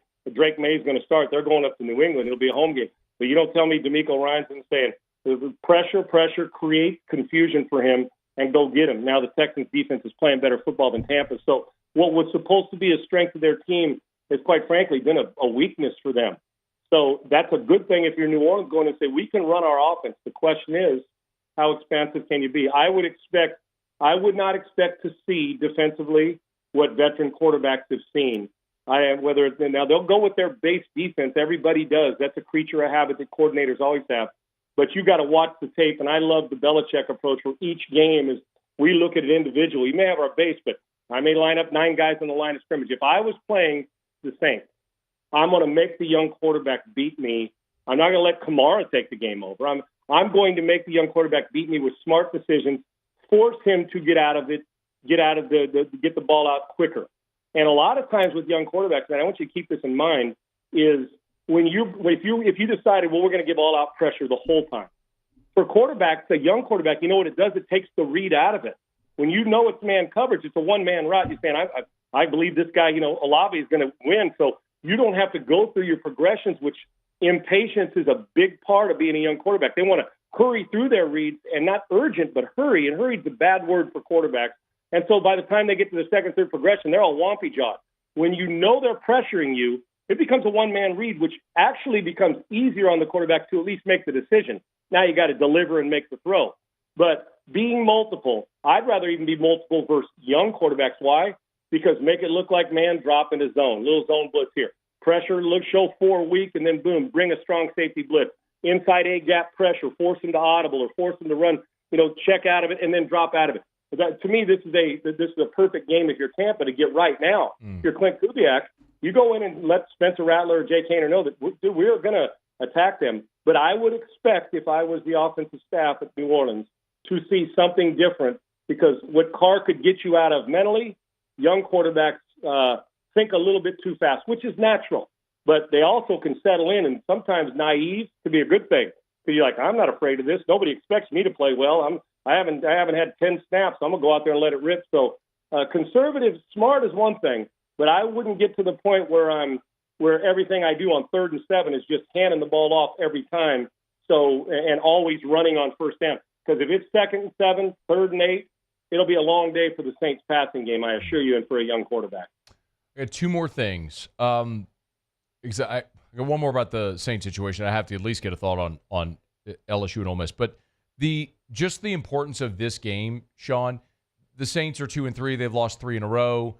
It's a home game against Tampa. If they lose, they're 2-4, and they would also follow 1-2 in the division. Sean, to get to 10-7, they'd have to go 8-3 the remainder of the season. That just feels, I don't know if it's impossible, but it's certainly improbable. Yep. How important is it for the Saints season to find a way to win Sunday? Monumental. And I'll tell you, when you say in football terms, playoff terms, I know there's a lot more important things. Well, considering what Tampa's going to face with this hurricane, we know there's a lot of things. And, that they're going to have to deal with also travel-wise and worrying about their families and all those things that you hope that everybody's okay. You and us in Houston, you in New Orleans, Florida, they've all been through this. It's huge, Matt, because it's not like this is a one-game injury. You may not get Carr for 3 weeks, and you're down. Then you're down 2-4 in the division and in a chase mode. Now you're like, oh goodness, what happens if this continues? And then we're 2-6, 2-7. Yes, and you're more than likely going to need to get to 10 to get in. Fortunate if you get to 9 and get in. So it is huge. Here's the slippery slope, and there's a fine line between making sure your team understands, and you probably shouldn't have to tell them because players have a pretty good idea of the urgency and importance of, I don't care if it's 6-3, finding a way to win without letting them know that, well, if we don't, the season's over. Because you know what I'm saying with young, it's like, dang. So, but I would preach a single game elimination without in a way that's like, okay, it's single game elimination. We have to have that urgency mindset without all of a sudden, if you lose, you got to go to work the next week. You got 11 more of them. You still got whatever. You still got to play them. So you don't want to sit there and say, well, our season's over. Now we're crap canning the whole year. But there has to be a message of the urgency to know that no matter how we find a way to win, I don't care if it's an ugly win. Pretty losses don't do us any good. You have to make sure that the team knows about the urgency of, I would treat it like a single elimination wild card round playoff game. And if you lose it, say, somebody else lost, so we're still alive. That's the message. But the message has to be some way, somehow get out of this building. And you're at home, so there's an advantage there. And if they get hot early, you can ride momentum as an offensive football team. I think it'll be a better game than we think. But on the other side of the ball, you still got to, even though they're a good defense, deal with an offense that has had a pretty decent start to their season in Tampa. He is Sean Salisbury. Make sure you get him on Twitter X at Sean Unfiltered. Hey, before we go, I'd be remiss if I didn't at least get a thought on LSU-Ole Miss. Sean, last year this was a 55-49 game with those offenses that just neither defense could get a stop. I don't think either coach wants to play a game like that again. I'm curious your thoughts on what we're going to see Saturday in Tiger Stadium. I think you're going to see the offense for Ole Miss has struggled a little bit. They've played pretty damn good defense this year. That's been a strength for them. But they're now facing a tough quarterback. They've had a week off. It's at Tiger Stadium. It's a night game. Both of them, have major playoff aspirations, and you get two really good quarterbacks. We've seen the movie. I'll be shocked if the game's in the 20s, Matty. They don't want 50. They don't want it to near 100. But if it's not in the 60s, I'll be shocked. But you're going to have to deal with an Ole Miss defense that's playing pretty good and a couple weeks. And Lane Kiffin's got ego too. And Lane Kiffin doesn't like to see the way his offense has played the last couple weeks. I would expect you're going to see a lot from both teams of empty the bucket, do your thing. LSU's defense is going to have to step up. There's a lot of weapons, and the health of the wide receiver for Ole Miss is huge. Yep. I don't know if, Matty, if we got any word. I think it's day-to-day right now. I don't think they've announced it yet. No, but they've looked kind of sluggish the last couple weeks. So I would expect it to be a great game. Even though Ole Miss is favored, going in there and playing in that building at night is, especially with a week's rest, this is going to be a hell of a game. I expect it to be in the 30s, high 20s, 30s. I don't think you're going to see it creep to the 50s, though. Okay. Sean Salisbury, I'll get him at Sean Unfiltered. Of course, you catch him weekday mornings there in Houston on Sports Talk 790. You're the best, man. Always appreciate a couple of minutes. Thanks for the time. My pleasure, brother. Thank you, and good luck this week. Thanks, man. We appreciate it. Good stuff there from Sean. Tuesday shows powered by Sunshine, your hometown John Deere dealer in Louisiana. I got a tweet from someone who said, please don't talk about the Saints the whole show. We didn't, but at the same time, Saints starting quarterback gets injured, and I've got a former NFL quarterback, one of the best quarterback analysts in media. You're damn right we're going to talk a lot about that story. It's what everybody's talking about right now. So we appreciate Sean. Great perspective. Okay, let me knock out a quick break. We'll continue. It's AFR. AFR. AFR is brought to you by Action Industries, actionindinc.com. Still recruiting for those 2 turnarounds that they have coming up. Remember, all the work is local to Greater Baton Rouge. These are 2 4 to 5 week turnarounds. The shifts are 7/12s. So go grind away for a month's time. Make that money just in time for the rest of football season, in time for the holidays. And the great news for Action Industries as well is they were just awarded contracts for a year, some year-long contracts, which will be great stability and great stable work as well coming down the pipe. So if you want to go get in now at Action Industries. Welders, pipe fitters, crane operators, boiler makers. Apply online. actionindinc.com. Action Industries Incorporated. actionindinc.com. Or you could apply in person at their Highway 30 office in Geismar. Just go ask for Zach. It's Action Industries, proud partner of LSU Athletics. Looking for the ultimate game day experience? Come to the Queen Casino in Baton Rouge. Wall-to-wall TVs mean you'll see every touchdown in HD. Place your bets and feel the thrill of every play with our DraftKings Sportsbook. The Queen Casino, where every moment is a win.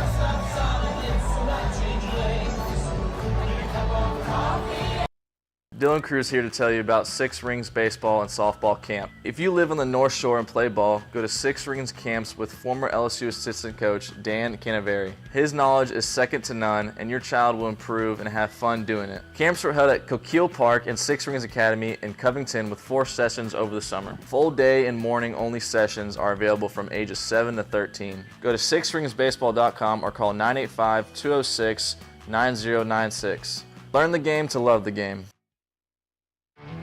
There it is, the extra mile, on the border of expected and extraordinary for those willing to go further, like vans customized for work or play, with safety and tech to keep you connected, supported by a 5-star sales, service, and finance team, and backed by the 1-star you know.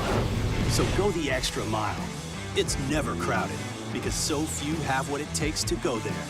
Mercedes-Benz Vans. Electricity is all around us, and our families depend on it. Every day is sparked by the power of a cold drink or a warm meal, a movie night, and a comforting light at the end of a dark hallway.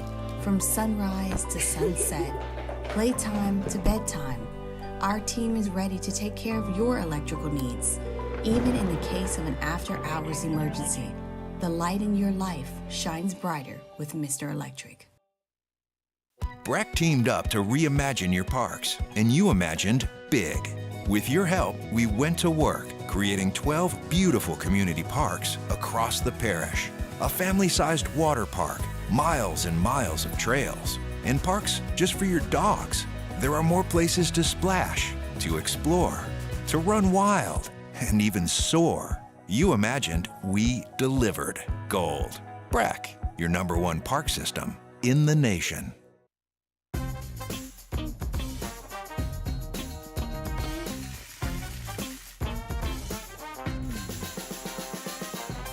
The best kept. After further review, powered by Sunshine, your hometown John Deere dealer in Louisiana. Congratulations to Mark Mancuso from Bell Chase. Mark Hey, Mark. is the Week 6 winner in our 2024 Pick'em Contest. Wins a Hooters wing party for 10 people. Don't forget to make your picks for Round 7 by Thursday at noon. Weekly winners receive that Hooters wing party for 10 people, and the first place season-long champion will receive a 75-inch 4K flat-screen TV and soundbar, plus free Hooters wings for an entire year. It's the 2024 College Football Pick'em, presented by Hooters. Got Otterlocks coming up here in 10 minutes from right now. Jimmy's already got Otterlocks posted up at louisianasports.net. So remember, is there one? Let's see, what's the game? There's a game right now. Mets Phillies. It's Mets. Oh, that's right. Nola's pitching. He gave that out earlier. So there's another game tonight in the National League. Otter will be giving us that pick coming up here shortly, or you can get it right now at louisianasports.net. Just hit the sports betting tab. And by the way, you'll also see there the BetUS links, all the BetUS ads on that page. If you tap that link and link through, that's our affiliate link, so we get credit for that. If you do sports bet and you want to use BetUS, go to our website, louisianasports.net, hit the BetUS tab anywhere on the you see it on the screen. Boom, it'll take you right through. Man, what a show today. Shea Dixon was here in hour number 1. We talked a lot about Jakeem Stewart, the big 5-star defensive lineman out of New Orleans, him reclassifying. If you missed that conversation, you can catch it on demand. But one of the things that maybe was most telling,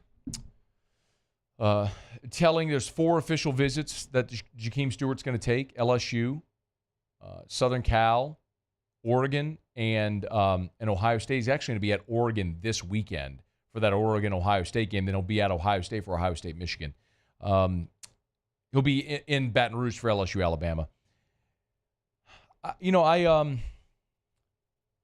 be really interested to see what happens there. The conversations that I've had, Ohio State is lining up serious NIL dollars for Jakeem Stewart. And I don't think that should come as any surprise. They did it this offseason. Look at the transfer players that they were able to get. You got an All-American safety from Alabama. You got an All-American running back from Ole Miss.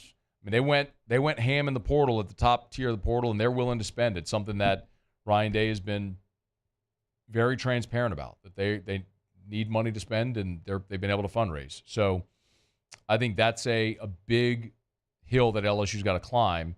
But the Frank Wilson component of the Jakeem Stewart recruitment can't be ignored. I mean, Shea told us point blank that Frank Wilson has recruited Jakeem Stewart harder and better and more closely than anybody else in the country. So that relationship is there. And quite honestly, just when you think about everything it takes to get into Carr and get reclassified and everything there with the city and with the diocese, with everything. I mean, it's a lot going on. So Frank's role is very key in that. So we'll all wait and see how it plays out when that December 3rd signing period comes. But the other part of it, too, is you got to remember that Jakeem Stewart's still got to do all the coursework. Like, he's got to be finished, ready to graduate by December so he can be enrolled in college in January and go through spring practice. Because otherwise, there's no reason, I shouldn't say there's no reason to reclassify, but obviously if you're going to reclassify, you want to be able to go through spring ball so it helps you develop and acclimate so you're not just getting your first taste of college football when you show up for fall camp. So we'll continue to follow that. Richard Dickson was here last hour as well, former LSU tight end. I did mention the Hannycast. That's Richard Dickson, Charles Hannegriff. They do a film study on the YouTube channel. I'd highly recommend you go subscribe to the YouTube channel, HANNYCAST, Hannycast. But they normally drop it on Mondays. Hanny texted me they're going to drop tomorrow. As a matter of fact, they're going to record tomorrow evening, so it's going to be a late week drop. That's atypical. Normally it's Monday night is when they drop, but new episodes. But be on the lookout for that. Lane Kiffin, in previewing this LSU game, I think it's important that we look at the approach of both coaches. Brian Kelly told reporters adamantly, like, he did not want to see a shootout. And, Lane Kiffin was asked a similar question. This is number 4, if good, about does he expect his defense maybe to play with a chip or to play harder because of what happened last year? Because we focus on only one side. Like, from an LSU perspective, we focus on one side of this equation. We focus on the LSU defense giving up 55 points and 700 yards. What we don't focus on, we talk about the LSU offense, but you don't think of it through the Ole Miss defensive prism, where they allowed 49 points and 600 yards. Like, they got run also in their building. So that was kind of the lens that Lane was asked this question.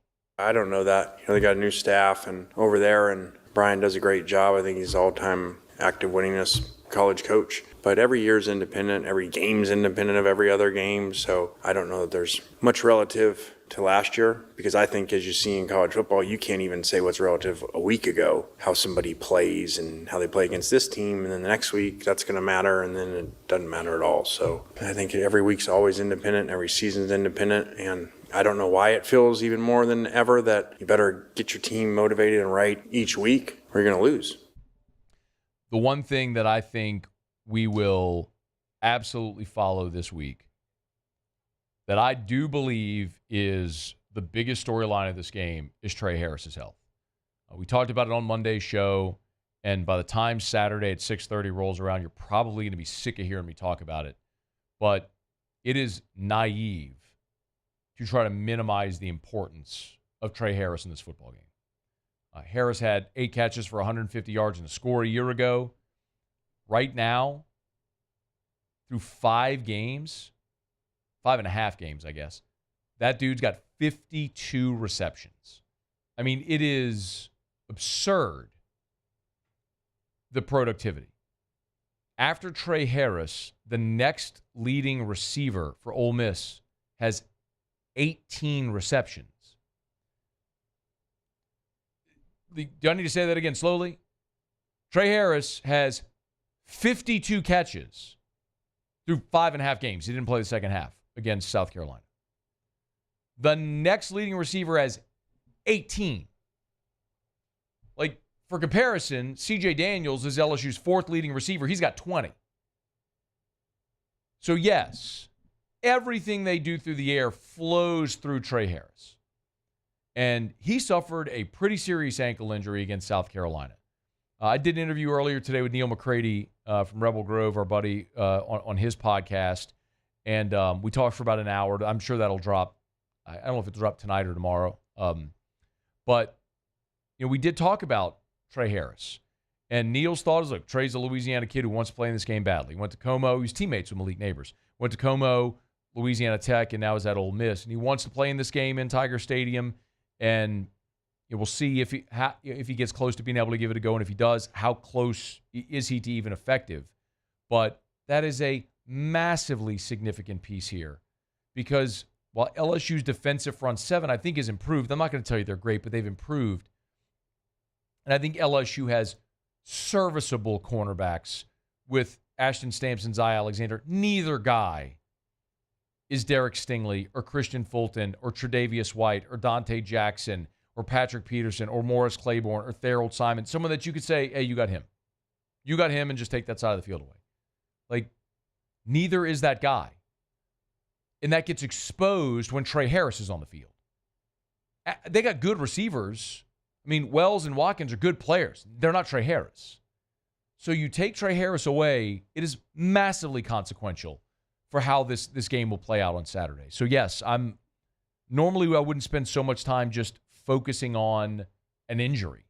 But it's not just an injury. Outside of Jackson Dart, I would tell you this is the most significant injury on that entire team, either side of the ball. So if Harris is out or limited, LSU catches a huge break there. We'll continue to follow it as the week goes along. All right, y'all, it's after further review. Hey, Supper Club's back open. They're closed Sunday, Monday, open Tuesday to Saturday. Hey, it's a home game weekend, a massive home game weekend. I need to check with Chef to see if they have reservations available still for this weekend. But y'all, Football Fridays over at Supper Club are awesome. You want to go celebrate a massive home football weekend, get your reservations at Supper Club. Maybe if you can't get in this weekend, worth looking ahead. It's going to be a blink before Alabama's in Tiger Stadium, and you're going to want to be part of that weekend's festivities. So get your reservations now at supperclubbtr.com. Supperclubbtr.com. Open seating at the bar. Maybe you get lucky and get a table in the bar area as well. But I'd always recommend getting that reservation. And remember, y'all, Thursdays are something special over at Supper Club. They have their wine feature where they're going to bust open a premier bottle of wine and sell it by the ounce. Opportunity to try something you may otherwise never get a chance to try. Last week, they opened up a 100-point wine. I mean, incredible. One of only 2 in the country. So, and it's prime rib night over at Supper Club on Thursdays. Thursdays only. Chef Layton serves up 21-day dry-aged tomahawk bone-in ribeye, prime rib, on Thursdays only at Supper Club. Can feed 3 to 4 people. So get a group together, go try the prime rib on Thursdays over at Supper Club. Get your reservation, supperclubbtr.com, supperclubbtr.com. All right, y'all. Man, good show. Thanks so much for being here with us. We got Otterlocks coming up. We'll get Jimmy in here. Get his pick for the night game in baseball. We got Maction tonight, too, don't we? It's October. We got Maction. It's Coosa, actually. We got Coosa tonight. We got Coosa. Maction starts in November. But Maction. Tuesday football starts tonight. Let's Coosa. go. Who's playing? Liberty's the home team. I'm in. They are playing, if you give me 1 second. One more second. Stupid top 25 scoreboard. Figure it out. Shea Dixon was Florida here. International. Shea Dixon was here in hour 1. Heather Dinich, Richard Dickson were here in hour 2. Sean Salisbury a bit ago. You miss anything, AFR On Demand presented by Breck Golf. Book your teatimegolf.breck.org. Okay, Otterlocks to wrap up the show next. After further review. AFR is brought to you by Glow Resources. They are complete employer solutions. GlowResources.com. Hey, it's not just for local jobs. Yes, their headquarters are here in Baton Rouge on Perkins Road right by Quail. But they have offices all over, Miami, New Orleans, Dallas, and they'll help place people in jobs all over the country and all over the world. So no matter what you might be hiring for, if it's skilled blue-collar labor or any type of white-collar office administrative job, they have their professional placement division as well. So if you have an office job that you need staffed, Glow Resources can help. They'll search high and low through their network to find the right people on your timeline. Check them out online at glowresources.com. Make that initial contact today. Go to glowresources.com. They have a 93% retention rate with their employees they hire. glowresources.com. There it is, the extra mile, on the border of expected and extraordinary for those willing to go further, like vans customized for work or play, with safety and tech to keep you connected. Supported by a 5-star sales, service, and finance team, and backed by the 1-star you know. So go the extra mile. It's never crowded, because so few have what it takes to go there. Mercedes-Benz Vans.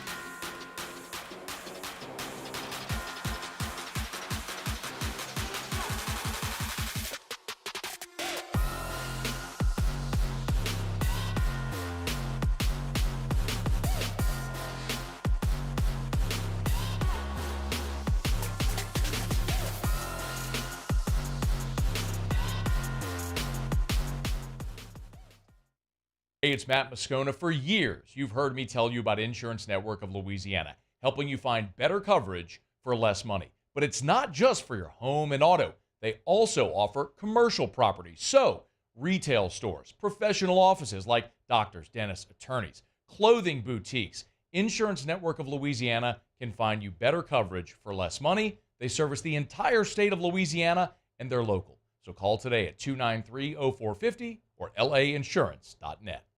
Gulf Coast Office Products is a nationally recognized Savin office equipment dealer based right here in Louisiana. Over 100 employees strong, Gulf Coast has the boots on the ground to support all vertical markets, from education, engineering, legal, and finance. With the latest in office technology, from desktop to production segment units, Gulf Coast and Savin have the perfect fit for you. Call 225-756-2644. That's 756-2644 for Gulf Coast Office Products. Jerry and Benny Payne began Central Plumbing Company out of their driveway in Tanglewood Subdivision. 50 years later and 4 generations down the road, we continue to serve Baton Rouge and the surrounding areas for all of their plumbing needs. Residential, commercial, industrial, or hospitality, Central Plumbing is here 24/7, 365. We want to thank our customers, family, and friends for 50 years of success. And looking forward to 50 more. I've been doing business with Luba for 25 years.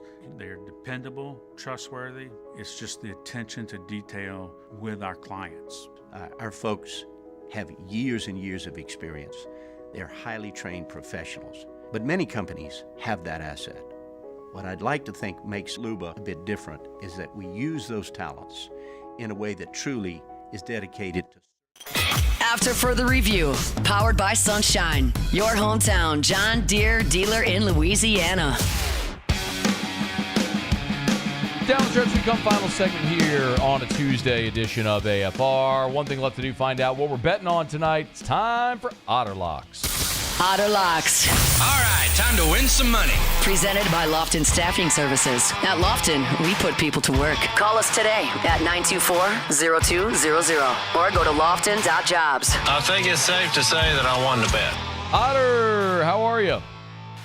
Doing good. Lost our Saints bet, but at least we got the total in the baseball last night. So, yeah. Which was a dog. So, you know, I'm mad at myself. That was just a bad handicap. A lot of the Saints numbers are skewed since McCoy has been out, and let's face it, that game was much closer than it should have been. I mean, look at the final box score. So anyway, that's where we are. Otter, So, I went with the old Buddy D, Mike D angle. Team that loses its starting center fails to cover 80% of the time. I wasn't touching the Saints last night, but I did play the under and played the baseball game. As much as it pained me, if the Yankees are going to lose, at least I can win some money. I think the Yankees are going to be fine in that series anyway. But a nice hit on baseball. And 2 games today, you gave an early play for Auto Locks for those who check out Auto Locks at LouisianaSports.net. You gave the Mets on the money line, and Mets currently lead 2-0 in the bottom of the 6th, so looking good right there. 2-0 bottom of the 6th, and the former LSU star Aaron Nola has just been pulled. So he is giving up 2 solo shots, a little SEC matchup. Polar Bear Pete got him for an oppo job to start the game in the right field. But he just misses on a 3-2 pitch. It's one of those 50-50 calls. It went Alonso's way. Now basically loaded nobody out for the Mets, trying to build upon its lead at 2-0 in the bottom of the 6th inning. A lot of fun, man. All of the series are 1-1. So the higher seeds will have to win on the road at least once to advance. So that's where we go till tonight. Look, bad blood. Why not? Love this San Diego LA series, man. And we've been telling you the Dodgers. I mean, the Dodgers are the most public team. They were loaded this year, but they've had a bunch of injuries. And one thing that they never had this year was pitching. One of those guys that was hurt was Walker Buehler. Well, he's been back. Matt says he's been back about 6 or 7 times. And we had him one time on Outer Life. It has been a rough going for him. This is not the lineup. This is not the place. 1 minute this remaining. is not the stage for a struggling pitcher to come in. We're going to go with the Padres tonight, pretty big on that side. We also have a college football. Look, we got 58 straight days of football. And so let's go. We'll have something for you. And I have to dig deep on this one. But Liberty's strength of schedule, dead last in the Division I.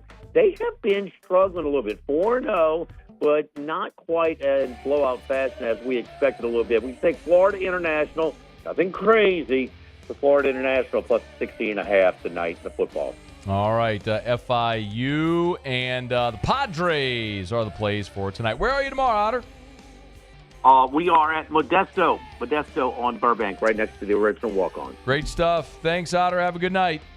Good luck. All right, same to you. It's After Further Review. Muse Pauly, thanks. Y'all have a great night. We'll see you tomorrow at 3. After Further Review. As we get on down the road, remind you about Shaw Bills Tire and Auto Service, ShawBillsTire.com. You know where to find them with locations all over South Louisiana. If you need tires, buy the best tires on the road at the cheapest price possible. It's that simple. They guarantee it at Shaw Bills. It's part of the Charlie's Dozen. It's the price match guarantee. If you buy tires at Shaw Bills and you find those tires advertised cheaper, they'll refund you 125% of the difference. They just guarantee they're going to give you the best price, the lowest price on the best tires on the road. Name brand tires. Bridgestone, Firestone, Michelin, BF Goodrich. You'll find them all at Shaw Bills. And when you go to Shaw Bills, they're going to treat you great. They're never going to try to upsell you. You're never going to feel like you're taken advantage of or uncomfortable. Everybody knows, man. A lot of us don't know how to work on our vehicle. We're beholden to the people, and we trust the people who are working on our vehicle. So you have to be able to trust them. At Shaw Bills, you'll never question that. ShawBillsTire.com. Shaw Bills, we keep you rolling. I've been doing business with Luba for 25 years. They're dependable, trustworthy. It's just the attention to detail with our clients. Our folks have years and years of experience. They're highly trained professionals. But many companies have that asset. What I'd like to think makes Luba a bit different is that we use those talents in a way that truly is dedicated to serving the needs of the folks who depend on us. Bayou Ford has the new inventory to get you in a new Ford truck or SUV today, or customize your next vehicle just the way you want it. All new Bayou Ford vehicles come with a 1 million mile powertrain warranty. The crew at Bayou Ford is going to do right by you.